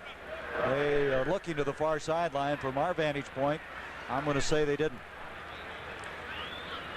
And now with 2:58 left, they're going to bring him in. They're asking for the measurement anyway. But that was interesting. They threw on 2nd and 3, then on 3rd and 3 they came back and tried to hammer it up the middle. I think that's what offensive football is all about today. Is, you know, they say establish a run. I never did know. No, that's short. I knew that wasn't good. But you know, they talk about establishing a run, and I think what you really have to establish is mixture. You have to run when they think you're going to pass, and pass when they think you're going to run. All those tricky plays, right? Yeah. So on 4th down, the kick will be Reniger. That's Nelm standing back. Let's see where New York has taken the lead over Green Bay. Sims, 21-yard touchdown pass to Ernest Gray. Boy, Sims is hot now, isn't he? No, and the Giants, 2 weeks in a row. The Eagles taking a lot of time getting themselves deployed as on a 4th down, Reniger from the 25-yard line. 14-0. The Eagles with the lead. Snapping the ball will be Mark Slater, the 3rd-year man from Minnesota. You see LeMaster, number 55. Boy, they're doing a lot of yelling out there. Well, the Eagles want to take the full time, so the Redskins won't have a lot of time when they get it back. With 5 seconds on the clock, they snap the ball, and Reniger to Nelms. And Nelms doesn't go anywhere. He caught that ball just inside the 20-yard line. Jerry Robinson down there. Robinson runs like a wide receiver. That was a 40-yard kick that time by Max Reniger. And Washington's 80 yards away with 2:25 left in this first half. Jack Pardee. A lot of controversy here. Local paper running a column and having the fans vote on whether both he and Bobby Beathard, the general manager, should get a vote of confidence. Whether Joe Walton, the offensive coordinator, or Joe Theismann should call the plays. And poll, I'm sure the results will be announced next week. Here's Theismann back to throw on 1st down. Don Warren, and what messed that up is somebody was in his line of sight moment, and I think he must have lost a football for a moment. He must have, because he was really wide open. Joe Theismann threw a beautiful pass, and I'm sure Joe's thinking now, what do I have to do? It was off a play fake where they held the defensive line. They did a nice job of pass protection. He had time. He makes a nice throw, and there was a little blur, but it was about 5 yards in front of him, and that really shouldn't have affected his concentration on that reception. I was going to say, as a coach, you wouldn't have allowed that one, right? No, that one, that's what we pay him for. If they can't catch those, then, you know, that's their fault. 2nd down, 10. Woken up. Nope, he started to throw. I thought he did, and he gets it off to Harmon. That's a 1st down. Clarence Harmon to the 40. Harmon to the 45. A flag has been thrown. Theismann looked like he threw the ball, but he held on. He pumped it, came back up throwing. He has the 1st down, but the penalty flag at the 40-yard line. 2:06 left, and it looks like it's going to go against Washington. Yeah, it's a clip. You see that a lot with the open field running, but what a competitor this Joe Theismann, and he was there. They had him stopped. He ran out. He couldn't find anyone. Kept going. Found a man. Got it complete and downfield. This guy just keeps coming back, coming at you all day. I was impressed with Harmon on that run, the way he scooted up the middle. Yeah, and you get a lot of those clips on open field runs like that, whether it's a run or a pass reception. You see a lot of them on kickoff and punt returns, the open field type thing, and this is what we'll hear. It's a clip. Personal foul, clipping, number 89, offense. That's Kenny Harrison, the wide receiver. Let's see if we can pick it up. There he is. It's going to be right there. I don't know if he hit him. He looked like he tried to clip him and missed him. He hit Randy, and if in fact he made contact. And he could read his name. Well, after the penalty, they're 3 yards short of the 1st down. 2nd down and 3. Forte has come in, and a flag. 2 flags. Looks like George Stark tried to get a little jump on that one, the right tackle, number 74. Ball start, number 74, offense. Well, the penalties continue to mount. And Jack Pardee got to be very disgusted about that. Stark, who was out 3 games with a knee injury. That's been one of the problems for this Washington team. They had both their tackles out for a while. Number 74, offense. offense. He mentioned it twice. How come they say it twice? That's what I wonder. You think we wonder? What do you think George Stark wonders? Yeah, he's, that's what he's saying. I play the whole game. The only time I get my name mentioned is when I have a penalty, and then they do it twice. Redskins 5 penalties for 50 yards. Ken Clark, the ball is fumbled. Wait a minute. Was it fumbled or not? Harmon was carrying the ball. It is Philadelphia's football. Harmon on that, he tried to cut back, and that's the one thing that the Eagle defense does. Watch this right side, the top of the screen, the way they come back in against a cutback. That's Berge. Bill Berge came away with it. Berge came up with the ball. Of course, we didn't see exactly when it was fumbled there. It was very hard to tell whether he was on the ground before he lost the ball or not. But the official said he did lose it. And at the 22-yard line, Philadelphia now with 2:03, and of course a 2-minute warning coming up after this play, at least in field goal range already. The Cardinals now 14-0. We mentioned O.J. Anderson with a 50-plus run in that game for a touchdown.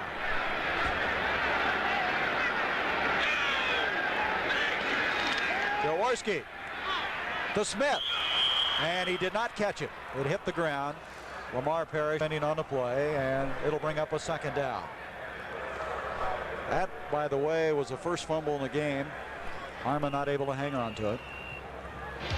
And now with the 2-minute warning here, the Eagles with a 14-0 lead. They have it 2nd and 10 at the 22 when we return.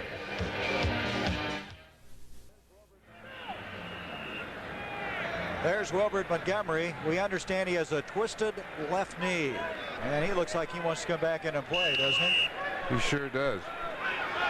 And he probably will in the second half. 2nd down 10 from the 22. Vic Vermeil looking into the sun. His team with a 14-0 lead. Jaworski rolling on a bootleg. Now he's going to throw to Cruffley. And Jaworski is upset at himself. I think he decided he should have run the football. I think he was over the line of scrimmage. What happened was he got up past that original line of scrimmage, and then he threw the ball. Well, there's 2 flags. Let's see what they're about. I'm sure that's what it is, and I don't know if Jaworski was mad. Yes, that's it. Whether he was mad at himself because he ran too far before he threw, or the throw. Now watch this. As we come here, the line of scrimmage is about the 22-yard line. About right there is the line of scrimmage. Now he's over it. He throws it and says, oh, no. Illegal forward pass, number 7, offense, loss of down, offense. That is a very costly penalty. Yes, the penalty for that is it's a 5-yard penalty plus loss of down. See the tape on Spagnola's nose we were mentioning. So that will move it back to the 27-yard line. Jaworski could have run that ball. It looked like a long ways, didn't it? I know it. They had no containment on that side. Here's Louis Giamona. Giamona lowers his head to the 21. It'll be 4th down, and that means Tony Franklin. Coy Bacon over to make the tackle for the Washington Redskins. Man shaken up. Perry Brooks has been hurt for Washington. Looks like a shoulder. Now we see Tony Franklin kicking from grass here. I was talking to Tony on the field before the game, before the warm-ups, while the teams were still in the locker room. He came out and I said, how do you like this grass? And his answer was, It wasn't yes or no, it was just which meant he doesn't. You may mess him up if you don't quit talking before the game. I hope he's not thinking about it right now. I really do. We're talking about spot. The spot is a little tougher in the grass than it is artificial turf. And he said always kicked on artificial turf. That's what he likes, and he doesn't like the plant or having to kick from grass because you can't see the whole or true ball. Well, he'll have a 38-yard kick, and looking ahead to next week, we mentioned the Giants. If they could win today, they feel they'd have a real shot against San Francisco, Washington, and of course Dallas is losing today. We've been told that Jim Hart just hit Mel Gray for a 69-yard touchdown, and a game that really is important in that NFC Central Division, Detroit against Tampa Bay. Yeah, someone's going to win that division, aren't they? Maybe by the team that loses the fewest games will What are you win trying that. to say? Well, I don't know that anyone's going to win it, is what I'm trying to say. You know, people, I mean, like the Eagles, they win the Eastern Division. You know, people win division. Sometimes people just don't lose. You know, one team loses more than the other. Does that make any sense? I think I understand that. Of course, I know you very well, and it's kind of a backdoor comment, but it's kind we'll of take like it. default. This is an interesting kick here because it's not only on grass, and I know he doesn't like grass. He has his towel out there, but it's also from the left hash mark. 38-yard attempt. Shira to hold. Franklin is 10 of 16. And Tony Franklin hit that very well. Beautiful kick. He had a lot of height and distance on it. He made it look easy. A 38-yarder, and it's now 17-0 in favor of Philadelphia. You can't hit a ball any better than he just did. No. The interesting thing, watch his left foot there, the foot that he has a cleat on, the plant foot. See, that's important that as he plants it, it doesn't slip. Did you see how he planted that foot and it just grabbed there? Then he can bring his leg and his shoulders through. I'll tell you, this kid is a great kicker. I really like him. He's a nice guy. He even can talk to you. You even understand him. I know, I do. You know, I kid some about officials and I kid about kickers, but I really like groups of people. Well, he had a mild slump there for a while, but he's now hit his last 6 in a row. And that was an impressive 38-yarder. Washington now with 2 timeouts remaining. They have the football after this kick with 1:31 left. Any guy that kicks sideways and with barefoot, it has to be a pretty good guy. I was telling him that my son is a kicker. And he said, does he kick barefoot? And I said, nah, he's a pretty normal kid. This will be Nelms from the 10-yard line. Nelms out to the 25, 30, 35-yard line, and Roynell Young is over there, and Nelms stays on his feet. And his forward progress across the 35. A fine return that time by Nelms. He was a man that a lot of teams wanted from the Canadian Football League. He had 6 or 7 clubs bidding for his services. You can see why on a return like this. Right, and we'll see here. He has the gloves and things on, and as he comes up the sideline, and he had one more block, he could have taken this thing all the way. See, he does a nice job of getting away from tackles, but it's right here. See, the one more person that makes him level up and square where he just couldn't take off and sprint up that sideline. 26-yard return.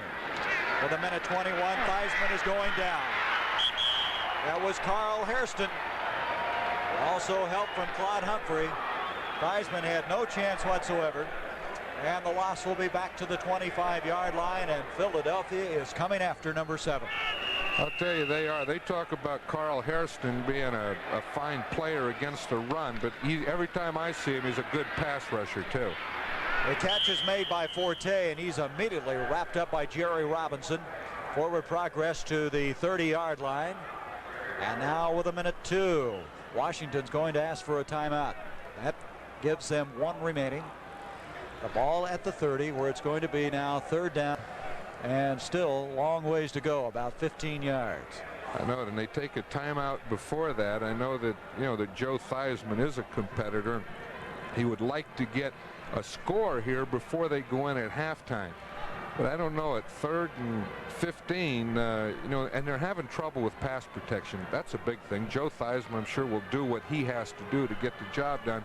But in this situation, on this 3rd down, he's going to need a lot of help from his offensive line. Theismann really's had pretty good protection, 17 sacks, but one reason is his ability to run around back there, move out of the pocket. And even though they've had this 3-7 record, Jack Pardee just could not say enough about him. He said he's had a super year, but it's been overshadowed by the fact that they just haven't been able to win the football games. I still think that John Riggins been here, it's been a different story, has put a lot more pressure on Theismann, Riggins being out of there. Well, of course, because if you look at the statistics last year in both games against the Eagles, John Riggins rushed for over 100 yards. Theismann back on 3rd and 15, intended for Harmon, and that'll bring up a kicking situation. Now, I think if I were going to throw that pass, which was, less than a first down, about 10 yards less than a first down, I wouldn't have taken a timeout. I would have just let the clock run and say, well, they aren't going to get any more scores. We'll come out in the second half and start down 17-0, but we'll start fresh. I wouldn't have thrown that. That's not a bad idea, Coach. I like that.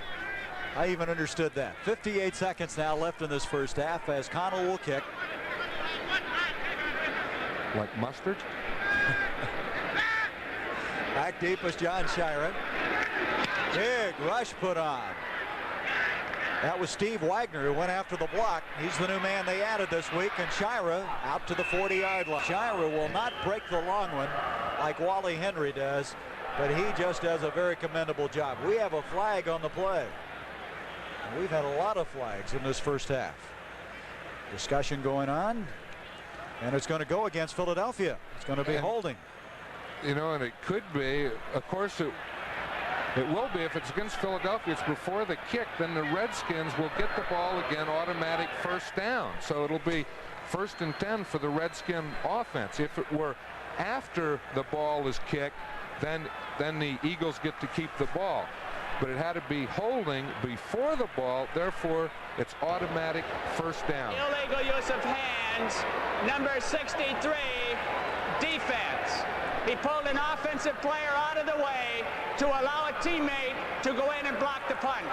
Oh, he explained that. That's Ron Baker. Again. Right. He grabs the center, Jeff Bostic, and then they tried to get a man coming inside. Back to the live action, and that's the same play they tried earlier. Harmon can't hang on. And Theismann's probably wondering what he's got to do, because he was wide open, and that had a first down catch written on it, and more yardage besides, as Harmon really open over the middle. Right, and it's the same type of thing. He'd thrown that one to tight end Don Warren before, and he probably is thinking, what do I have to do?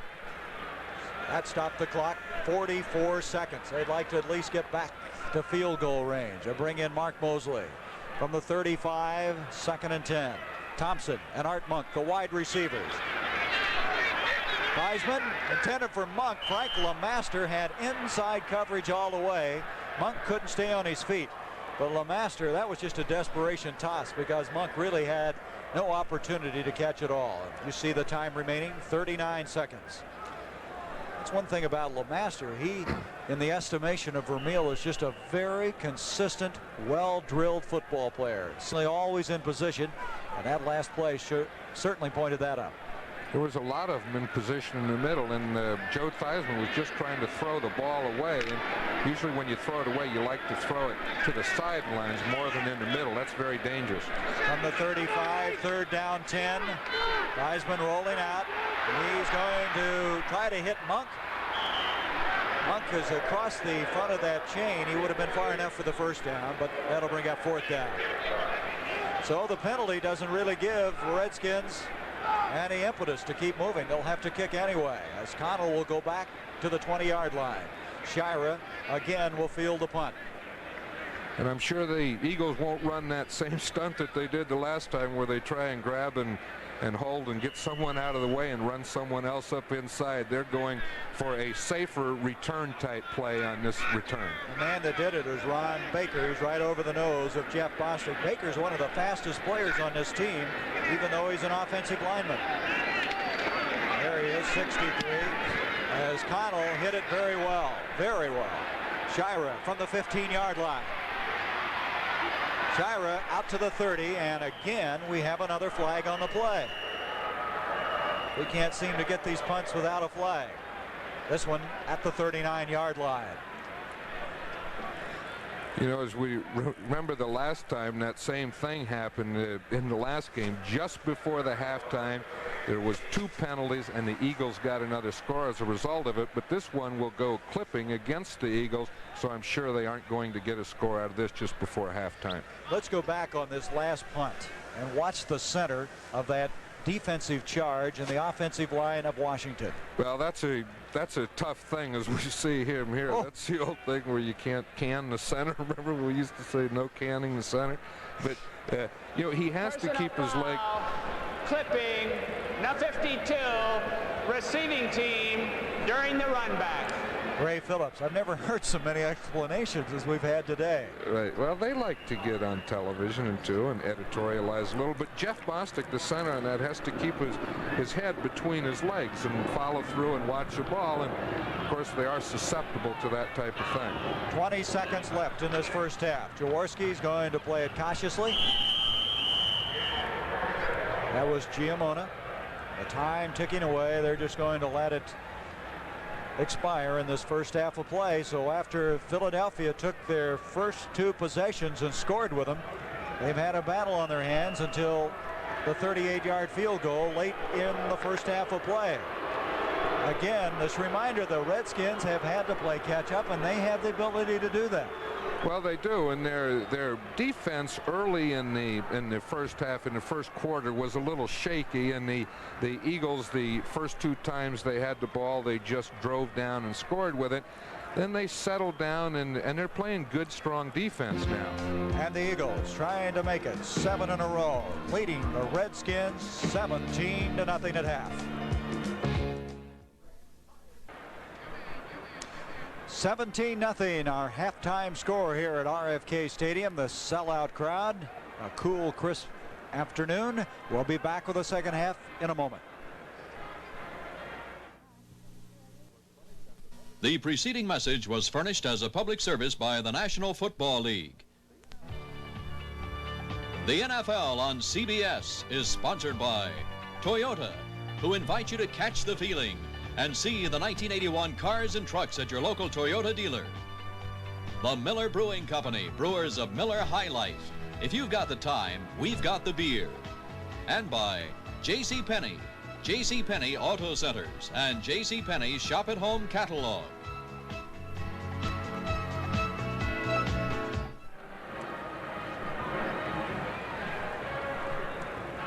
Let's take a look now at the first half stats. The first touchdown pass, a 7-yarder from Ron Jaworski to Keith Krefley, giving the Eagles a 7-0 lead. And then, not to play favorites, he came back and hit his other tight end, John Spagnola, from 14 yards away. That made it 14-0 after the first quarter. The Redskins were on the move. And all of a sudden, it looked like Art Monk was breaking open. Roynell Young made a fine individual effort on his part with his second interception of the year. And then, with time running out in the first half, Tony Franklin with a 38-yard field goal with 1:31 left in that first half to make it 17-0. And so the Eagles are halfway towards their 7th straight win. They have, well, yardage-wise, not all that much the better, 177 to 138, John, but time of possession, we had the ball about, 6-7 more minutes, 5 minutes.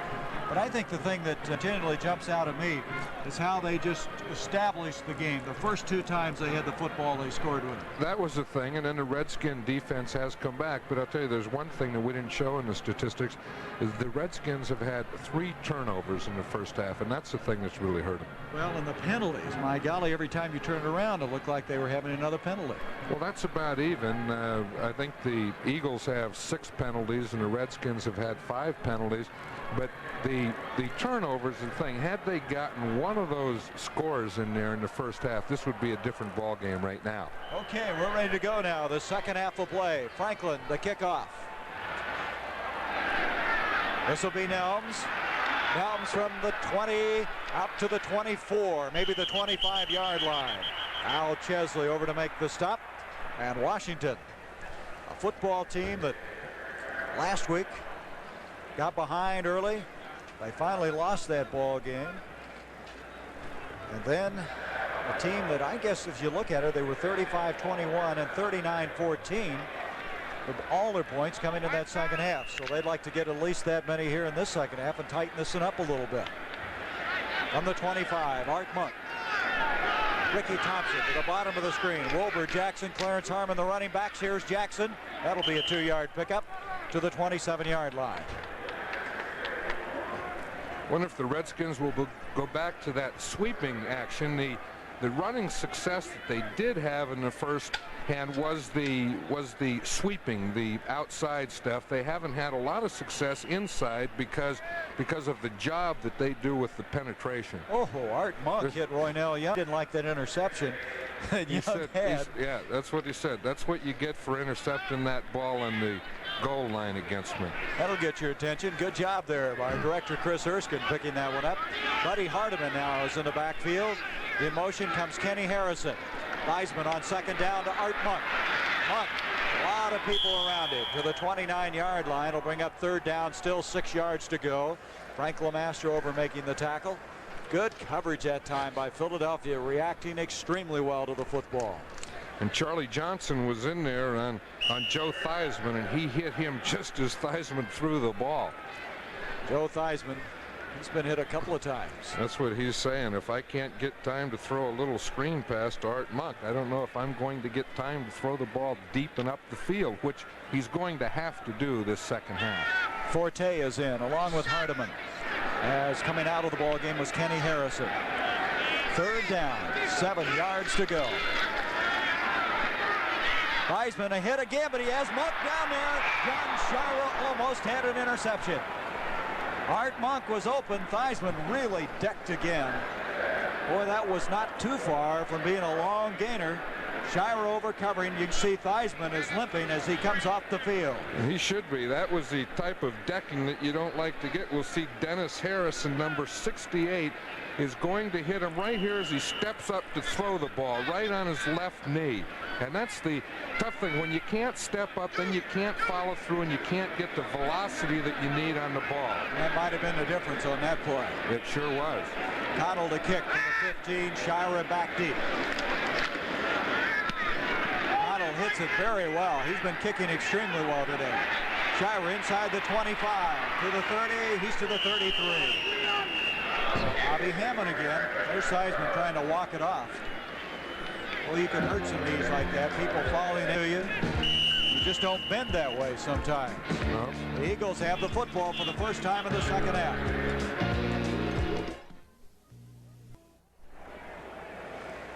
That last kick by Connell was 48 yards. I see Wilbert Montgomery is not in the starting backfield as we open the second half. Louis Giamona has replaced him. Leroy Harris joins him back there. Line of scrimmage, the 33. Philadelphia the 17-0 lead, and here comes Giamona, and back he goes. Pounded pretty good. Paul Smith on that play. And they picked up maybe a yard on the play, and that's all. Second down coming up. Louis Giamona really takes a pounding. He takes it as a running back, and he takes it as a special teams player, and they say that sometimes after the game he hurts all over and he can't locate one spot. Look at this score. Yes, sir. Atlanta, after trailing early, now has the lead. Boy, those Falcons are 7-3. They're in first place in the NFC West, and the Cardinals are giving the Cowboys fits again. The Giants did last week. From the 35, they gave him 2 yards on that last play. Second down 8. Jaworski with Bacon unloading on him, and Joe Lavender with a chance for the interception. Jaworski really hit, getting up slowly as Coy Bacon, who has 7 sacks, really pounded him. I'm sure Stan Walters is thinking about that. He remembers the last time that he had trouble with an end in the shot that Jaworski had to take. Here's Harold Carmichael again working against double coverage. Linebacker first, and then the secondary man, who's Joe Lavender, number 20, right or left, always with Harold Carmichael. Harold Carmichael has yet to catch a pass in this game. That's right. And that was where it all started, was right here in Washington, that long string of 122. Jaworski all right, but boy, did he get hit. Third down and 8. Rodney Parker has come in as a wide receiver. The Redskins are making it a long afternoon for Carmichael. Jaworski back. Here he goes, Monty Coleman.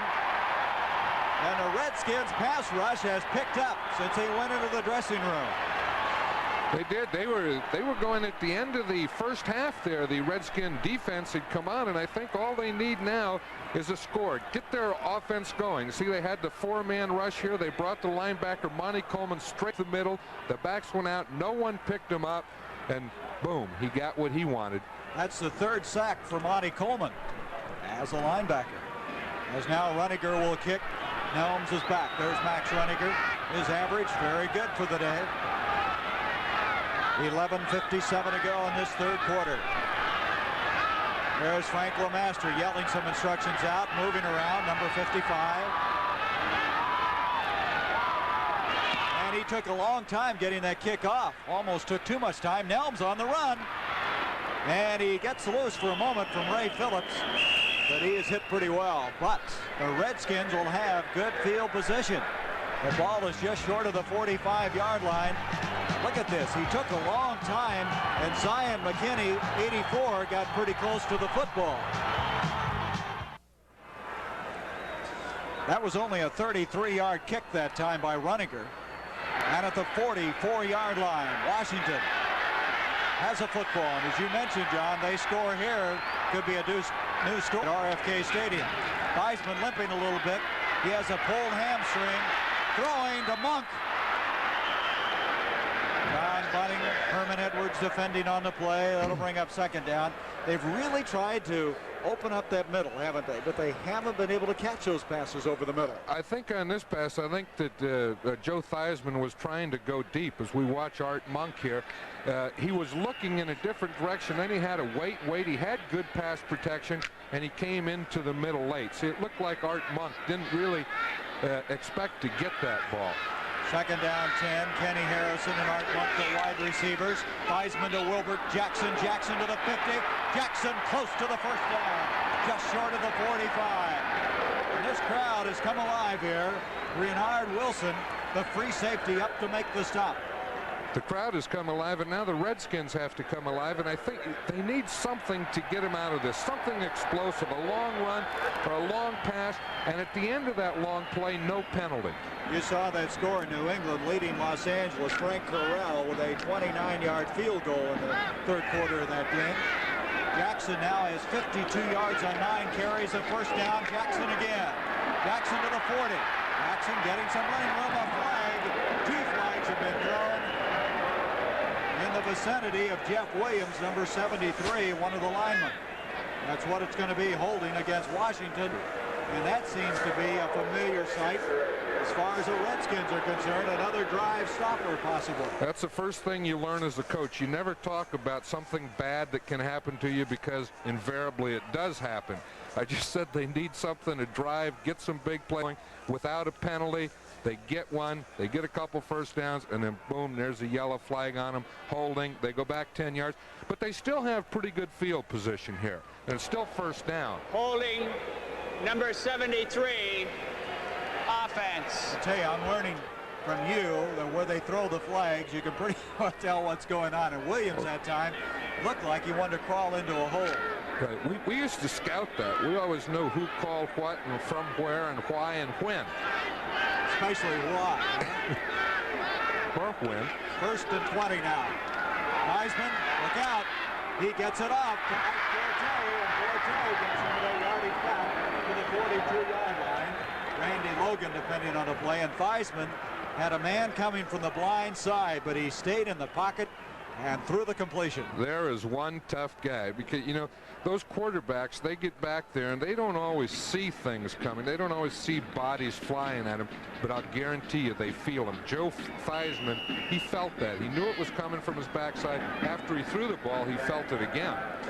So they're still 6 yards short, almost 7 yards of a first down. Second down coming up. Buddy Hardiman in the backfield, Ike Forte, Thompson, Art Monk to the top of the screen, split out. Theismann, you can see he's really limping. Hits Forte. Forte struggling for that first down. Forte has been a very instrumental force in this Redskin offense today. Roynell Young defending on the play. I don't know if you noticed, John, but Theismann is really struggling. He's set up on this last play, and he's really gimpy. Watch him. It says, we'll see it again here. He has a hamstring pull, and you can see as he comes out of there, he's carrying that one leg like he's dragging it, but he's one customer. He looked one way and threw the other. So it's going to be third down, less than a yard to go. Theismann now 10 of 22 for 108 yards. Forte has 5 catches for 62 yards. Having a big afternoon. There's Theismann. They're going to throw. Buddy Hardiman.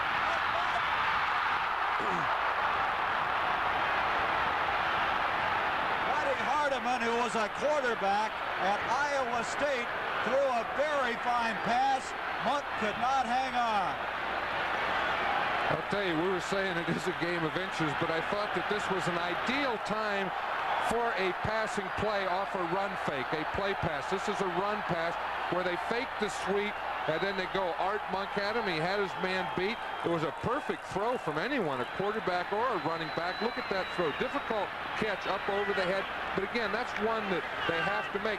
But now they knew that they could go for it on 4th down. I'm sure they'll run this play. And that's what they're going to do. Let's go for it on 4th down. Less than a yard to go. Forte, I don't think he made it. No, he didn't make it. Ball is loose. Picking it up is Jerry Robinson. Robinson to the 30, 25, 20. Fred Dean can't get him, and Robinson has taken it in for a touchdown. What a reversal on 4th and less than a yard. And the Eagles have gone the other way. You talk about things that can turn a game around. First of all, they have a great call.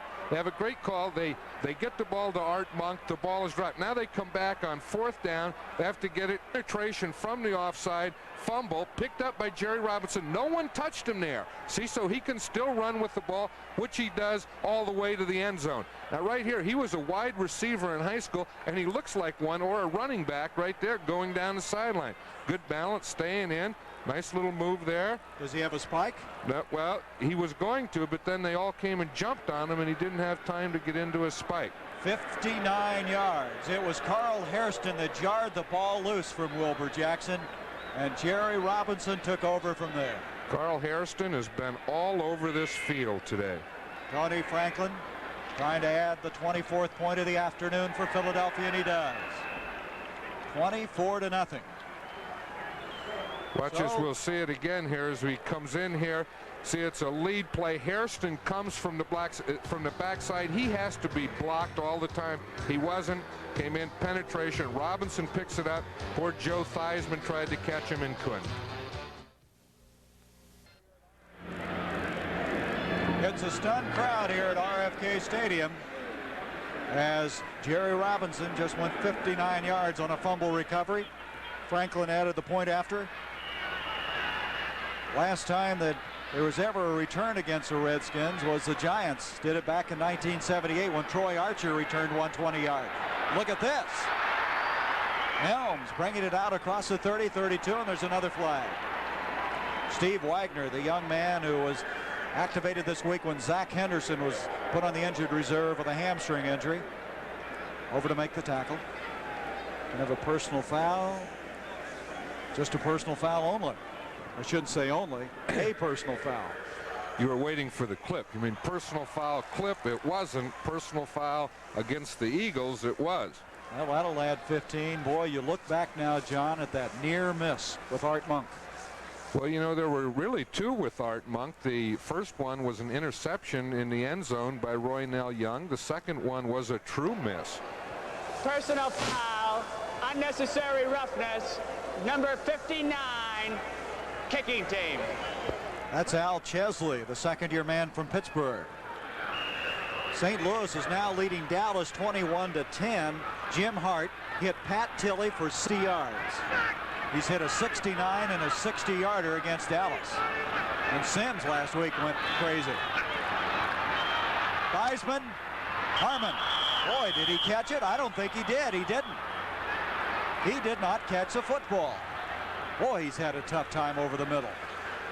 That's what Joe Theismann is thinking right now. What do we have to do? Oh. And Harmon, as we've mentioned, has been a big play performer. Now it's 21-17, but a 69 and a 60-yard touchdown pass by Hart. Hart, he's something. He gets better with age, and that Tilley is one of the most underrated players in this league. Well, he had 53 catches, which was tops in the NFC going into that game. Yeah. Kenny Harrison has come in. Also, Art Monk is split out. One running back. That's Harmon. Second down, 10. Theismann to Monk. He has this one. And he lost his first down, I believe, by trying to make a move. He had a first down. He cut back. Let's see if he lost it. Going to be very close. They may have to measure. Herman Edwards with the tackle. Going to move the sticks over, not very far, as the ball on the near sideline. Well, it may not be a first down, but it was still a smart move by Art Monk. I think if they were ahead or if the game were real close and tight, then maybe you want to keep the first down. When you're down 24-0, you have to think aggressive to make something happen, and we see it was a first down, but you have to take those chances in this situation. As we see Monk here again, he does catch a ball. He makes a nice move on Young. He has the first down, but as he's trying to break it, he loses. Then he gets back up and gets the first down again, but he tried to make something happen. There's an interesting stat on Monk. I'll tell you one catch he lied to make a while ago and did not. First down at the 42. Ricky Thompson in motion. Wilbur Jackson has had a very good afternoon. Jackson inside the 40 to the 39. Bill Berge over to make the tackle for Philadelphia. 9:22 left in this third quarter. It's 24-0 Philadelphia. They led at halftime 17-0. Baltimore leading Detroit. Detroit hanging on. They have a one-game lead over the Minnesota Vikings. You know, one thing in this second half, the offensive line of the Redskins is doing a much better job. I think in the first half they were dominated by the Eagle defense, and it hasn't been so this half. Jackson now with 53 yards. Second down and 7. Heisman again. You can see he's limping. Rifles it, and that catch is made by Kenny Harrison. Kenny Harrison getting a lot of playing time today, and that will be a first down at the 30-yard line. Just one of the people who wear glasses. Only about 7 players in the NFL that wear glasses. Here's one of them. Right, we see him now. He's running just a hook pattern where he hooks, then he works to the inside for the open slot in the zone, catches the ball for a first down. Kenny Harrison and Ricky Thompson alternate, and they begin the plays. Speaking of people that wear glasses, Joe Lavender also does. Defensive back for Washington. First down at the 30. Heisman, Hairston after him. Flag on the play, and this is going to be intercepted. Charlie Johnson. And believe it or not, that's his second interception this year, and you don't see nose guards come away with interceptions very often. We'll see what the penalty's all about. You don't. I think it's going to be against the Eagle defense, so they'll. Nope, it's not. It's going to be against the Redskins. But one thing with an active defensive line, as this team has, the Eagles, they tend to come up with those types of plays. Well, you know, Hairston had an interception last week on a very similar play where Johnson batted it in the air. Right. And I'm sure that the Redskins are totally frustrated right now. Number 73, offense, ineligible downfield. Number 73, offense. It was illegal motion on the left guard. Offense. Penalty will be declined. First down. Now that's about as many things as can go wrong with one play as possible. The guy was illegal in motion. He was downfield. Someone else was in motion. Complete chaos. The Philadelphia Eagles have the ball at the 40. John, we should mention one of the few things that Philadelphia hasn't done today. Look at those turnovers, would you? Is get a pass complete to Harold Carmichael to keep his string going. And we see Coach Dick Vermeil there. He's looking at the list, probably looking for something that they can get the ball to Carmichael with and get it over with. Carmichael to the bottom of the screen, split out. Harris and Giamona in the backfield.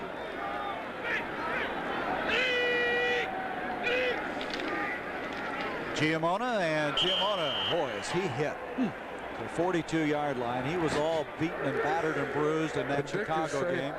Dick's saying, hey, that's my nephew. Block for him.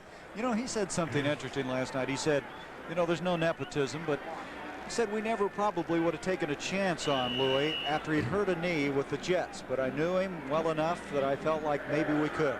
That's right, and he said that probably at that time with any other team in the National Football League, he probably wouldn't have passed his physical. Giamona 5 for 15 in the rushing department. Second down, 9.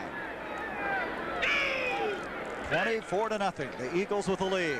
Jaworski trying to add to it. Smith is down there. Lamar Parrish with the interception. Parrish now with 5 interceptions this year. He is one of the best man-to-man coverage people in the National Football League, and there was a good example of it.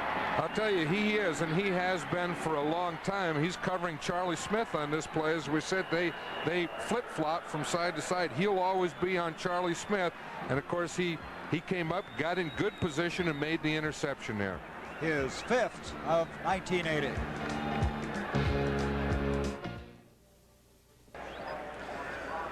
Well, it's been a tough afternoon for Harold Carmichael. Now watch this. He's trailing the play. He's drawn a crowd all day. Little swing. He puts his hands up like Ali. Come on, come on. That's Carmichael and Rich Malott. Wide receivers aren't supposed to fight, especially middle linebackers. From the 27, first down. Jackson trips over his own man, Jeff Williams. Williams has had one of those days, I think. He sure did on that interception by a defensive lineman. He moved early, and then he went downfield after he moved early, and he comes out here and delivers a blow on the strong safety Logan, and then he makes the tackle. From the 27, they didn't gain or lose anything. Second down 10. Look at this. Vikings, boy, they could move into a tie. Detroit is getting beat today. Buddy Hardiman, and Hardiman brings it out close to the 35-yard line. I've always liked this guy. He played well last year, then he broke his jaw after 10 games. He started out this year with a bad ankle, hurt in the first game. And he threw a pretty fair pass that Monk could not connect with. Hardiman played his first part of his career in the Canadian Football League for Winnipeg. Toronto, free agent, signed last year and just been on the shelf a lot with injuries. Third down, 3 yards to go. Theismann back. Hits Hardiman, and Hardiman, I believe, has a first down and does. Bill Berge reacting over there. Also Randy Logan. You know, the Skins have been shut out once before this year. That was by Seattle, 14-0. Still a lot of time left in this game. 6 minutes left in the third quarter. That was one of the few completions in the middle. Joe Theismann is trying to, I think they feel that they can work the middle of the Eagle pass defense, and they've tried with the tight end, and they've tried with the running backs and with the wide receiver, and I think that was one of the first completions that they've gotten in that area, although they've had some nice drops. Lynn Dickey just threw a touchdown pass in a Green Bay, New York game. The Giants on top. Play action by Theismann on first down. Monk. And who has it? I believe the Redskins. Looks like Don Warren, the tight end, on the deflection. LeMaster was there with him, but this is one that went Washington's way. After the day that they've had, I think they deserve one of these. Although it was great defense over there by the corner, Roynell Young. We'll see him here against Art Monk. Now watch here. Now right here at the breaking point, the man that gets to the ball the quickest will win. It's usually the offensive man. That's what you want. But in that case, it was Roynell Young. That was a great defensive play, and the Redskins come up with a first down. It's the second time that Monk really hasn't come to the ball all that well. He doesn't do that well, but he's learning. First down at the 46-yard line. Thompson, Monk split out, and Theismann calls timeout. So Theismann asking for the first timeout. Still a lot of time left in this game. I'll say one thing for this guy. He is battling. He hasn't conceded a thing. He's 14 of 28 for 146 yards. Playing with a pulled hamstring as Kenny Harrison comes in. Next Saturday, 4:30 Eastern on the CBS Sports Spectacular, the WBA Junior Welterweight Championship. Pryor against Hart, and then a show that John watches very faithfully, the Battle of the NFL Cheerleaders. Next Saturday, 4:30 Eastern. I know that you used to do that, and was it really that exciting? Was it exciting like a Super Bowl? Close. 4:45 left in this third quarter as Theismann now has first down 10. I don't know what the mix-up was all about. That's a couple of times it's happened in this game. I think I know what that was. He came out in a slot formation. He had both receivers on the left.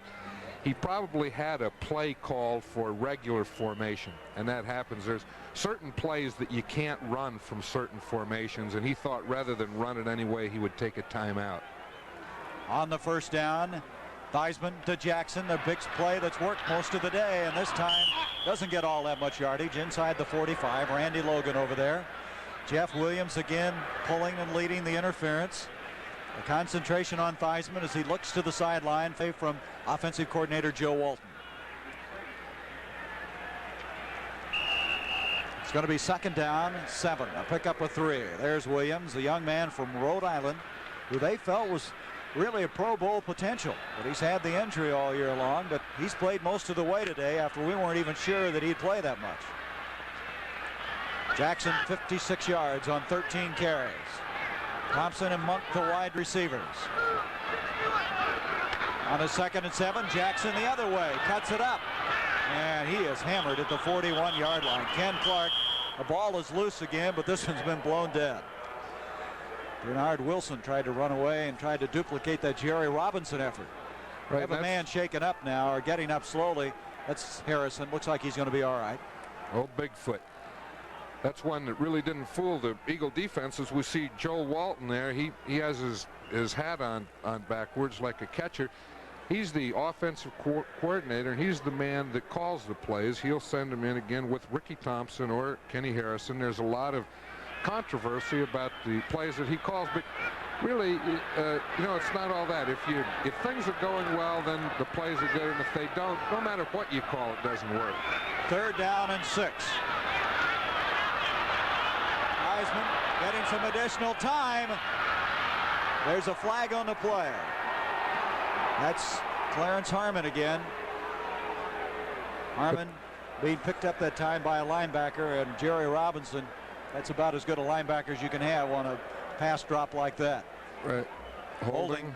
Redskins. Oh, the penalty wasn't downfield where the ball was thrown. The penalty was at the line of scrimmage. Of course, it will be holding against the Redskins. I think the Eagles will probably turn it down and bring about a 4th down situation.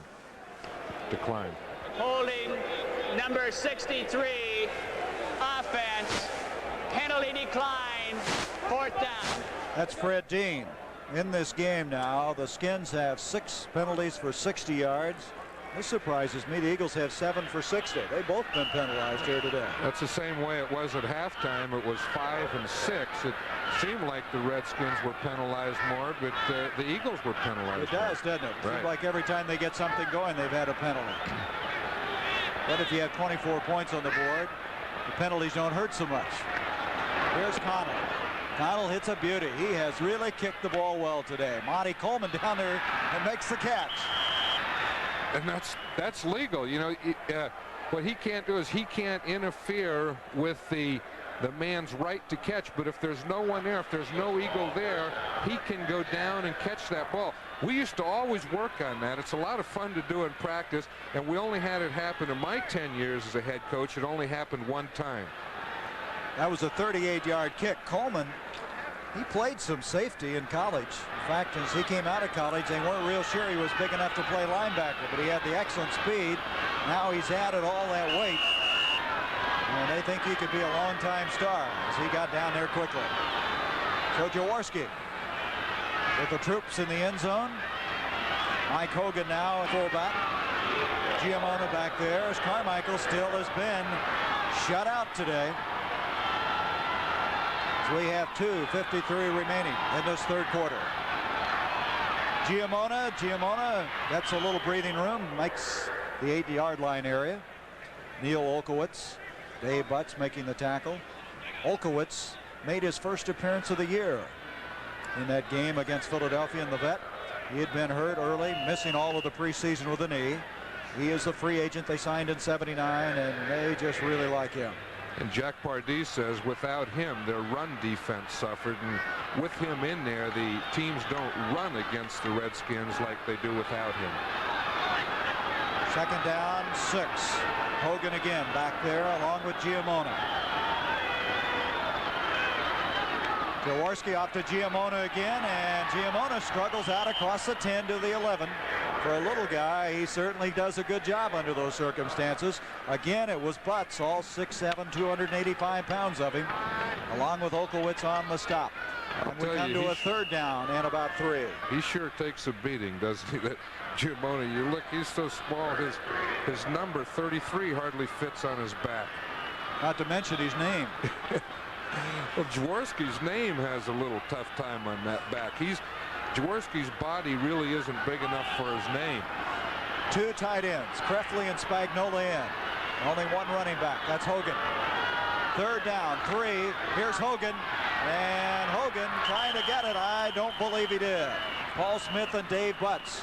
Hogan, who came into camp, shouldn't say into camp, in Eagles' situation after being weighed by the Giants, has lost a lot of weight. He came in weighing 218 pounds. Now that he's down to about 209, in the kind of shape that Dick Vermeil expects, he's starting to play more and more. And so Runniger will kick from the end zone. Helms goes back to the 45-yard line. So that punt that was placed so well and covered so well by Coleman has given the Eagles a difficult time. This would be a good time for a punt block right here. I bet they come. Runniger has not had 1 block.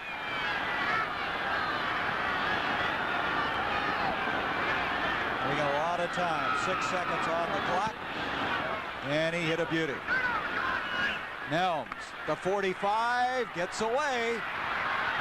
John Shira missed the tackle, and then Nelms is knocked out of bounds at the 49 by Giamona. Of all people, Giamona just flies around out there. But Shira was coming down there, breakneck speed, but he missed the tackle.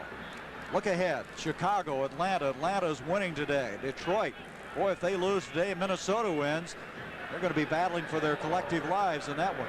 You said that you thought Minnesota could possibly win that division. And they will play Green Bay, Giants, San Francisco. That's the game we'll be doing next week. And the way the Giants are going, they might be looking for their 3rd straight win. That was a 43-yard kick that time, under some pressure by Runniger. Buddy Hardiman. And Hardiman might have gotten the yard. Hairston making the stop. The crowd not very delighted about that play selection. You can hear the boos in the background. There's Joe Walton. He's going to send Kenny Harrison in. Right. He gives him play. He'll come in and give it to Joe Theismann, and Joe's sitting there waiting, or standing there waiting for it, hoping it's a good one. This is a team, John, that really is a team of specialization. They run plays with certain people in the pass team, the run team, and that backfield. Right, and the receivers are the same, and they do a lot of that on defense. 6 seconds left in this 3rd quarter. Theismann to Forte.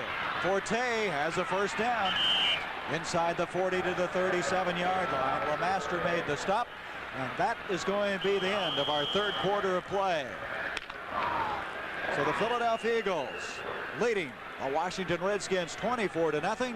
We now pause for a word from your local station.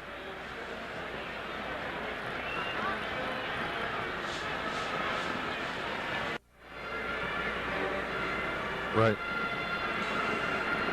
We have 15 minutes left. There's Leo Miles. He's the athletic Howard director. University, right? Right, at Howard University. The linesman. Jerry Seaman, who's from the Twin City areas. Bill O'Brien out there, who's from Edwardsville, Illinois. First down. Washington still trying to get on the board. This is Kenny Harrison, and Harrison to the 30-yard line. Roynell Young defending on the play. See where the Giants have scored again. A 25-yard field goal by Joe Danella, giving them a 10-point lead as the Giants are maybe coming alive. You know, we want to keep pointing this up. Harold Carmichael still hasn't caught a pass today as we start this 4th quarter of play. We'll watch that very closely for you. There's the stats on Joe Theismann. 3 interceptions, but I'll tell you what, he has played a very courageous football game today. Theismann to Thompson. He had it for a moment. Herman Edwards was there. Pretty good shot that time. Also covering on the play, Bill Berge. Berge already has 1 interception this year. You know, the thing that Dick Vermeil said about Bill Berge, he said he's come back from the knee, but he thinks next year he'll be a better football player than he is this year. And I agree with that. The first year back after major surgery, the players are never as good as they were or as good as they will be, because it's quite an adjustment period. This year is an adjustment year for Bill Berge, and Dick thinks that he'll be better next year. The Skins 3 of 11 on 3rd down conversions, 3rd and 2. Broken up. It looks like LeMaster was the man that had a hand on the ball that was headed to Kenny Harrison for a 1st down. I tell you, those linebackers really get back. They get drops in a hurry in pass situations. They do, and of course the fact that there are 4 of them, that's one of the advantages of the 3-4. They don't really get the rush that they would want, although on the long yardage situations they'll go to a 4-man line. But the 3-4, that extra man, that extra linebacker is another middle linebacker. So instead of having 1 middle linebacker, you have 2 middle linebackers. 4th down, they're going to go for it. On 4th and 2. Theismann headed for Warren, and Jerry Robinson, had he held on to that, there was nobody between him and the goal line. He had 1 touchdown. Why not another one? Well, that's what he said. He said he already has 1. You don't want to score too many in one day. So on downs, Philadelphia takes over. They have it at their own 30.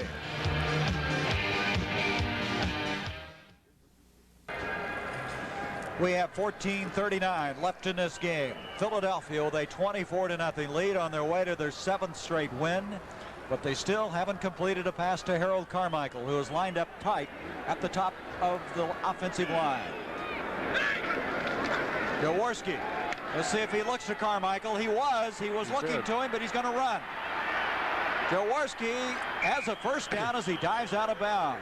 But that was definitely where he was looking, was for number 17. And John, if there's one thing the Redskins would like to salvage, is that is shutting out Carmichael. He is really being shadowed out there.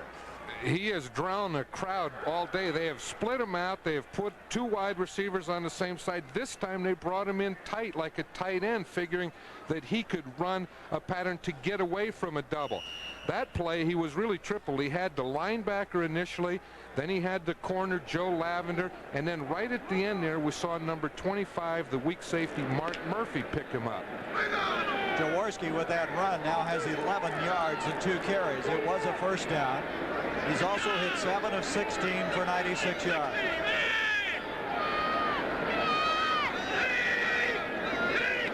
On a 1st, Jaworski, Carmichael, he's got it. So the string continues.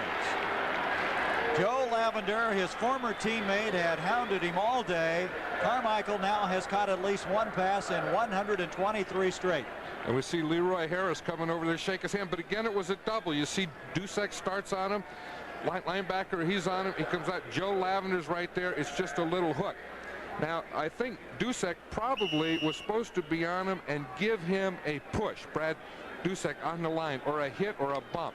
He didn't do that. Carmichael came off the line, he was working one-on-one on Joe Lavender and caught a little hook pass. And I think we're going to see a change of quarterback the next time the Redskins get the ball. Mike Cruiser, who caught, or should say, has thrown only 2 passes this year. Here's Leroy Harris on a 1st down. You know what I liked about that Carmichael thing? They didn't throw a little screen or a little flare, but instead went straight up the field to keep that string going. Right, and I bet they're all glad to get that over with. I know Harold Carmichael sure is. It's something that he tries not to think of, but how can you not think about it? It's something that probably pressure as much on Ron Jaworski as anyone else. The coaches calling the plays, the Sid Gilman, Dick Vermeil, and so on. And I'm sure that collectively the Eagles are glad right now that that's over with and they can just finish out this 4th quarter the way they'd like to. I don't know how you'd ever shut him out. Here's Jaworski to Giamona. Giamona with a lot of running room. Walters blocking ahead of him. He almost had his head taken off, but he has a 1st down as he bounces across the 35. Rich Malott over there. Boy, he's getting up slowly as he should. He took a shot around his head from Malott. Stayed on his feet for a couple of more yards. He's going out of there now. He gets a little breather now, but they ought to give this little guy 2 or 3 pregame meals. For the work that he does, he ought to get a pregame meal for all the special teams. He ought to get a pregame meal for all the carrying he does and for all the blocking he does, and just playing as long as he does. That's 4 pregame meals. They gave him some smelling salts there, I think. He really got hit on that last play. Billy Joe, one of the coaches over there with him. Billy Camfield has replaced him. First down at the 32 of Washington. 12 minutes left in this game. Jaworski with Bacon from the blind side hits Camfield, and a fine tackle by Brad Dusick. Dusick is a man who's had some injury problems. He's had a hamstring that's bothered him for about 8 weeks of the season.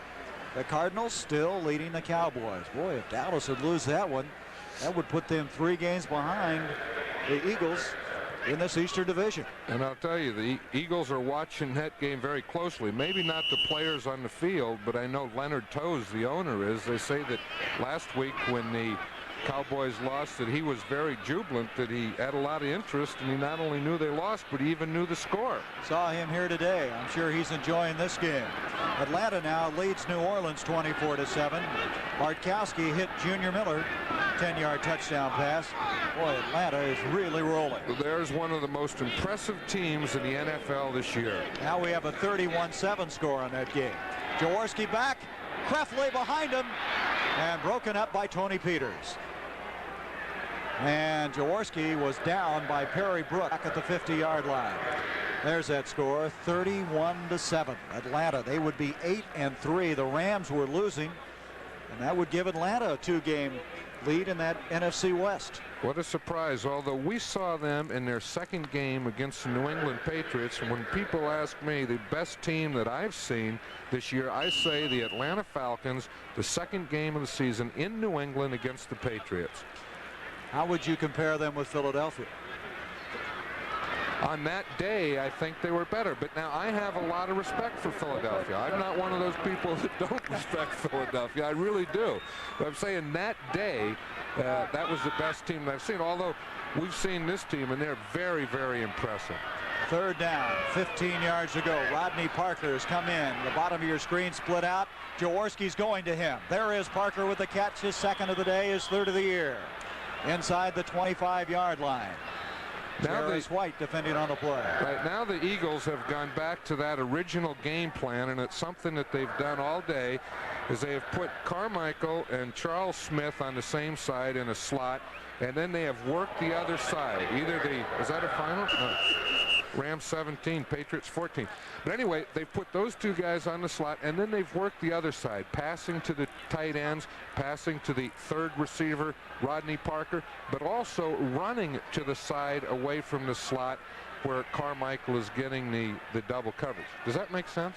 I think I figured all of that. You want to repeat it all? Thank you. Be sure I got it? It didn't make any sense. I can't remember it. But that's what's happening. That's what they've been doing. Fourth down, 4th and 2, and flags everywhere. They get that play off in time? No, they were all moving, jumping.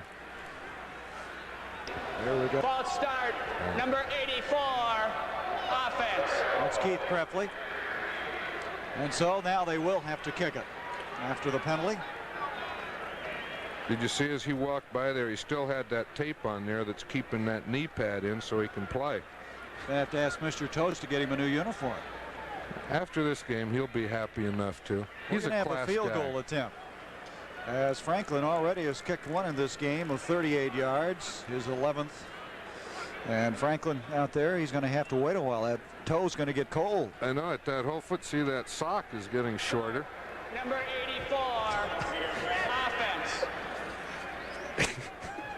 David Fox, our producer, giving us a few lines from the truck, but you can ignore him, can't you? Oh, he said he ought to put mustard on it. Thanks a lot. This will be a 46-yard attempt. His longest is 41 this year, so this would be his longest of the year. He tried a 60-yarder earlier in the year, and that was not far from making it. It was very close. This is well within his range. From 46 yards, Shira to hold. Tony Franklin, he has enough distance, and it is no good. So Franklin trying to add to the advantage.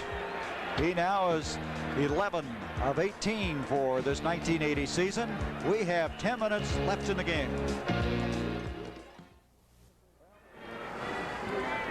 Well, this field goal, I didn't pick it up the first time, but it hit the upright, didn't it? Right, he was on the hash mark, and it came straight ahead, right down the hash mark, and we're going to see right there where it hits, boom, no good. Boy, if you wanted to hit that, you couldn't have in 100 tries. No.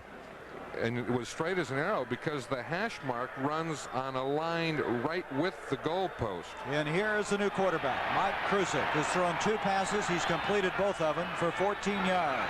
They picked him up from Pittsburgh this year. He starts out, tries to hit Buddy Hardiman, and the saga of drop footballs continues.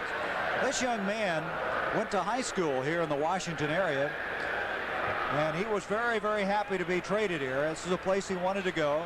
He said many, many times that he didn't want to be a number 2 quarterback all his life, as he was a backup for 4 years behind Terry Bradshaw. Look at that in the 3rd quarter. The Cowboys still trailing St. Louis. I've been told that Krusek went to St. John's High School in the D.C. area. He grew up in the Virginia area. Give to Buddy Hardiman. Hardiman may have gotten 2 yards and that all to the 32. Whistle still being blown out there. A little discussion. Somebody's unhappy. Pushing and shoving. Looks like Ron Saul might have been one of those. Looks like he and Bigfoot Dennis Harrison were having a little discussion. 3rd down, 7 yards to go. Ricky Thompson, Kenny Harrison, and Art Monk. 3 wide receivers are in as Don Warren comes out of the ball game. Well, Krusek getting some playing time. Out of Boston College. He was a 4th-round draft pick of the Steelers in 1976. Most of his playing time came his rookie year when Bradshaw was hurt. Krusek. Art Monk. And Monk's forward progress is going to be marked at about the 37-yard line. Boy, they're having to get on those whistles pretty hot and heavy right now. Nobody wants to quit out there. Herman Edwards defending on the play. Let's look at this catch again.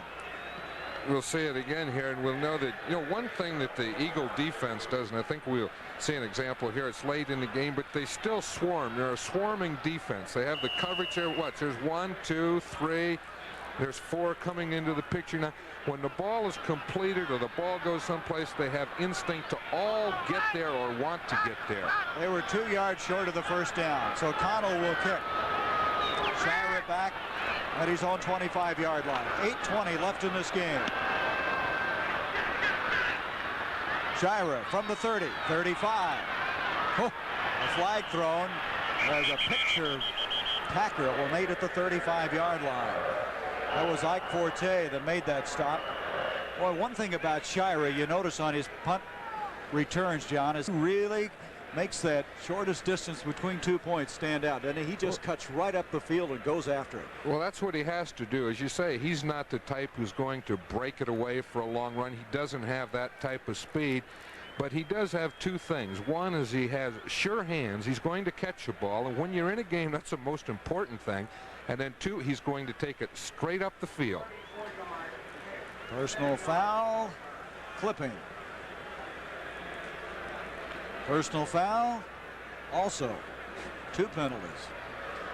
You're in sync with the referee. You know, as he does it, you two have a nice thing going together. Well, I'll tell you what, I've listened to you talk about these guys, the Zebras, for so long, I feel like I know them now.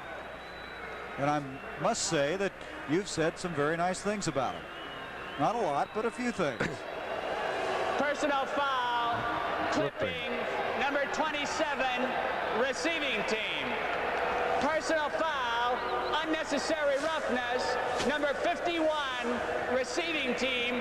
That penalty will be declined. Reggie Wilkes is number 51.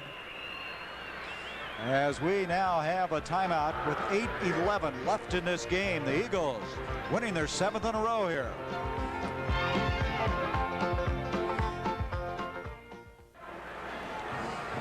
Tonight on CBS starts with 60 Minutes. Then on Archie Bunker's Place, Archie meets his match when he hires a housekeeper. It's all tonight right here on CBS. But he's hiring a housekeeper now. The last time he was trying to move. I didn't know that. Yeah. Oh, yeah. Now, I keep up with those. I noticed that. You are a very well-informed person. For a guy that used to spend so many hours in the film projection room and with the chalk in your hand up at the blackboard, you've kept your interest wide and varied. Since I've retired, I've learned to relax. I noticed that. From the 17-yard line now. First down. 8:11 left in this game. Eagles with a 24-0 lead. Hogan and Campfield, the running backs. Here's Billy Campfield, and Campfield out to the 20-yard line. There is Lynn Stiles. Now he is the man that will signal the play in after it's been sent through the headset of Dick Vermeil. Now, when's he going to do it? Right now. See, Dick is telling Lynn Stiles to play right now. Lynn Stiles has it. He's giving the signal. And that signal, part of that signal is the formation, and then the play and the blocking. So it's a three-part thing. Formation to get in, then the running play, and then how to block it. And then you got to play it. Ready to go. Got to remember all that and execute. Second down, 6. And eventually.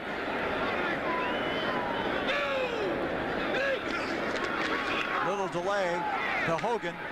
And Hogan to about the 23-yard line area. Carl Lorch, Tony Peters, the Falcons.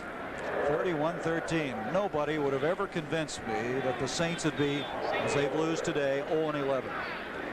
We had them in the preseason. Remember that against Houston?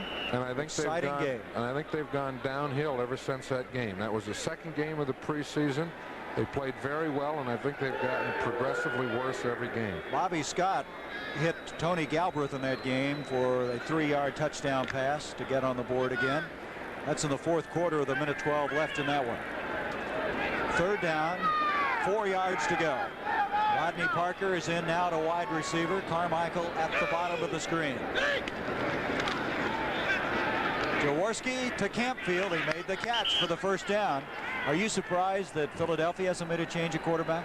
I'm surprised at that. Yes, I am, because I think they have the two quarterbacks that they would like to get some time. Joe Pisarcik. I don't know about Rob Hurdle, whether they'd like to get him in, but I'm sure they would like to get Joe some playing time. And I see him. He's warming up down in the sideline now, and I think if he doesn't go in on this drive, he'll probably go in the next drive. You saw that Cleveland score. Pittsburgh scored on a safety when Cleveland's punter Johnny Evans was tackled in the end zone. We understand it was an intentional safety. Pittsburgh loses that one. That might do it to him. It'll be 5 losses. Yes, that probably would do it. On the 32, first down. Campfield and Hogan to the backfield. Here comes Billy Campfield. And his forward progress to the 35. In this ball game now, this will surprise you a little bit, John, or at least it does me. The Redskins have 250 yards in offense. The Eagles 248. That's surprising, but the thing with the problem with the Redskin offense is they just don't have any consistency. They haven't been able to put things together. They would get a good play and then they would have a penalty. Then they would get a good play and then they would get a sack. And they haven't been consistent.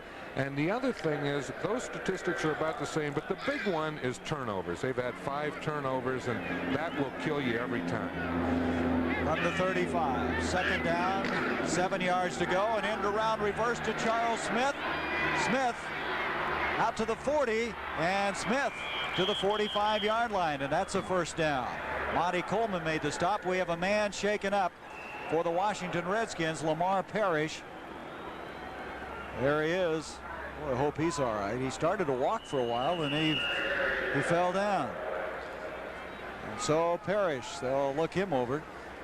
An end around reverse, you're leading 24-0. And I think one of the blocks on that play was made by Ron Jaworski. As we'll see it again. Let's see what the quarterback does, Ron Jaworski. Now watch him. He's there, number 7. See him start to lead. And look, he has the block, the scramble type block. Monty Coleman is the man he was trying to block.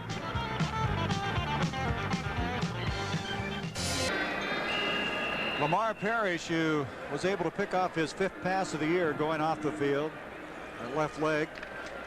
Philadelphia has a new quarterback, Joe Pisarcik, coming in. Here's the man who came in relief of Ron Jaworski in the Chicago game and played so well. Dick Vermeil said he wasn't surprised.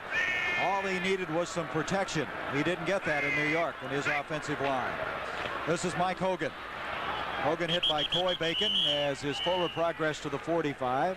Jaworski for the day had 10 of 21, 124 yards, 1 interception, 2 touchdowns. That is a final. Buffalo for Cincinnati. And of course, they're very interested in that New England game against Los Angeles. There's another surprising team, the Buffalo Bills, but Ron Jaworski really had a good day. He did everything. He ran the club well. He passed the ball well. He ran well a couple times himself. And then on his final play, he made a block that got a first down, and he said, that's enough. I've done it all. Get me out of here. 2nd down 9, a gain of 1. Pisarcik steps up very well, and he has Rodney Parker. Parker is hit immediately by Jarris White.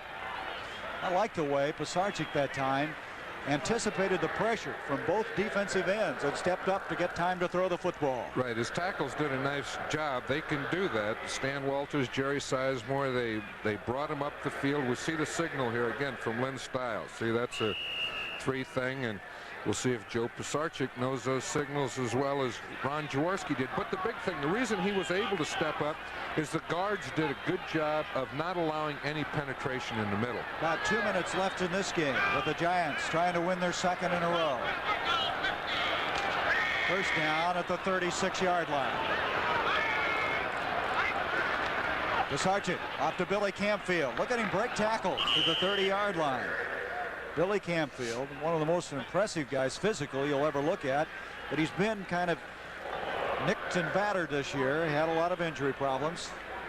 A little over 2 minutes left in this one. The Rams leading the Patriots, and the Patriots could lose 2 in a row after that tough loss Monday night against Houston. And the Rams are making a comeback. I saw a little of their game last week against Miami. Miami looked awfully good, and the Rams really didn't look good at all. Ferragamo had a long afternoon. Of course, the Rams are aware that Atlanta's winning, so they hope to stay within a game. As they're going to let this clock run down to the 2-minute warning. 2 minutes left in this contest as Dick Vermeil to win his first game ever here in RFK Stadium. It's his team with a 24-0 lead.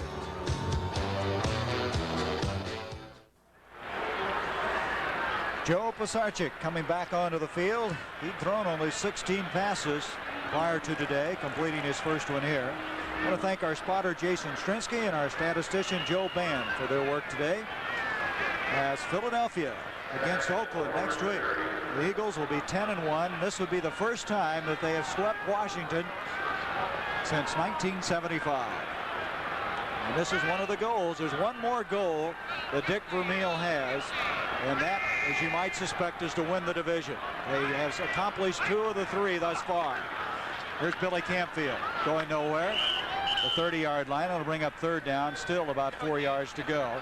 The first goal the Eagles had was to beat Dallas in Philadelphia. They did that, of course, and then the other one was to win here. Look at this. Pittsburgh. Boy, they're hanging on. As we said, they just can't afford to lose another ball game. Well, it looks like they've had some field goals in that 4th quarter. Well, let's see. As you ask, we have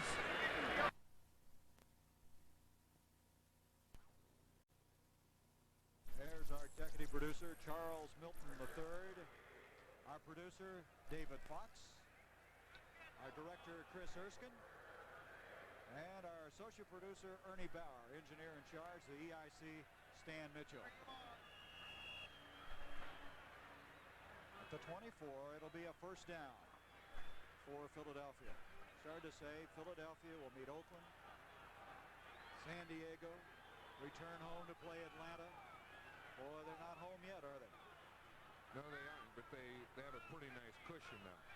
You know, it's never over until the end, but it's kind of comfortable until you get there. It's never over until it's over, right? Never over until it's over. On a first down, Hogan. One of your favorite expressions, I know, and one you just love to hear and use so often in your coaching career, is that the hay is in the barn. The hay is never in the barn. There's always something you can do. What signal do you think that is? It looked like he wanted to just wishfully get this game over with. That signal was just run the ball, keep the mustard off the football. Boy, you just keep after it, don't you? No wonder your players would kind of duck out of the way when you were coming out. They ignored you, didn't they? In the locker room, they tried to stay away from you, hide from you. Yeah, they did that, and I would stay away from them, too. I was too excited. Anything I say, I'd just foul them up. 20 seconds left in this one. Sarchik off to Campfield. Gets a block from Ron Baker to the 15. Boy, did Ron Baker throw a booming block on that play. That's the guy that Dick Vermeil really likes. They got him for the Baltimore Colts for an 8th round draft pick. The clock is going to expire and this football game is over. The Philadelphia Eagles have won 7 in a row. They continue to have the best record in the National Football League. They're 10-1. As Dick Vermeil has captured his first victory ever in RFK Stadium. Jack Pardee's team now has to regroup again. They're 3-8. Dick is giving a little signal there. That's to his wife in the stands, and I'll tell you, they are an outstanding team. You know, they do it all. Offense, defense, and special teams, and we saw it all today.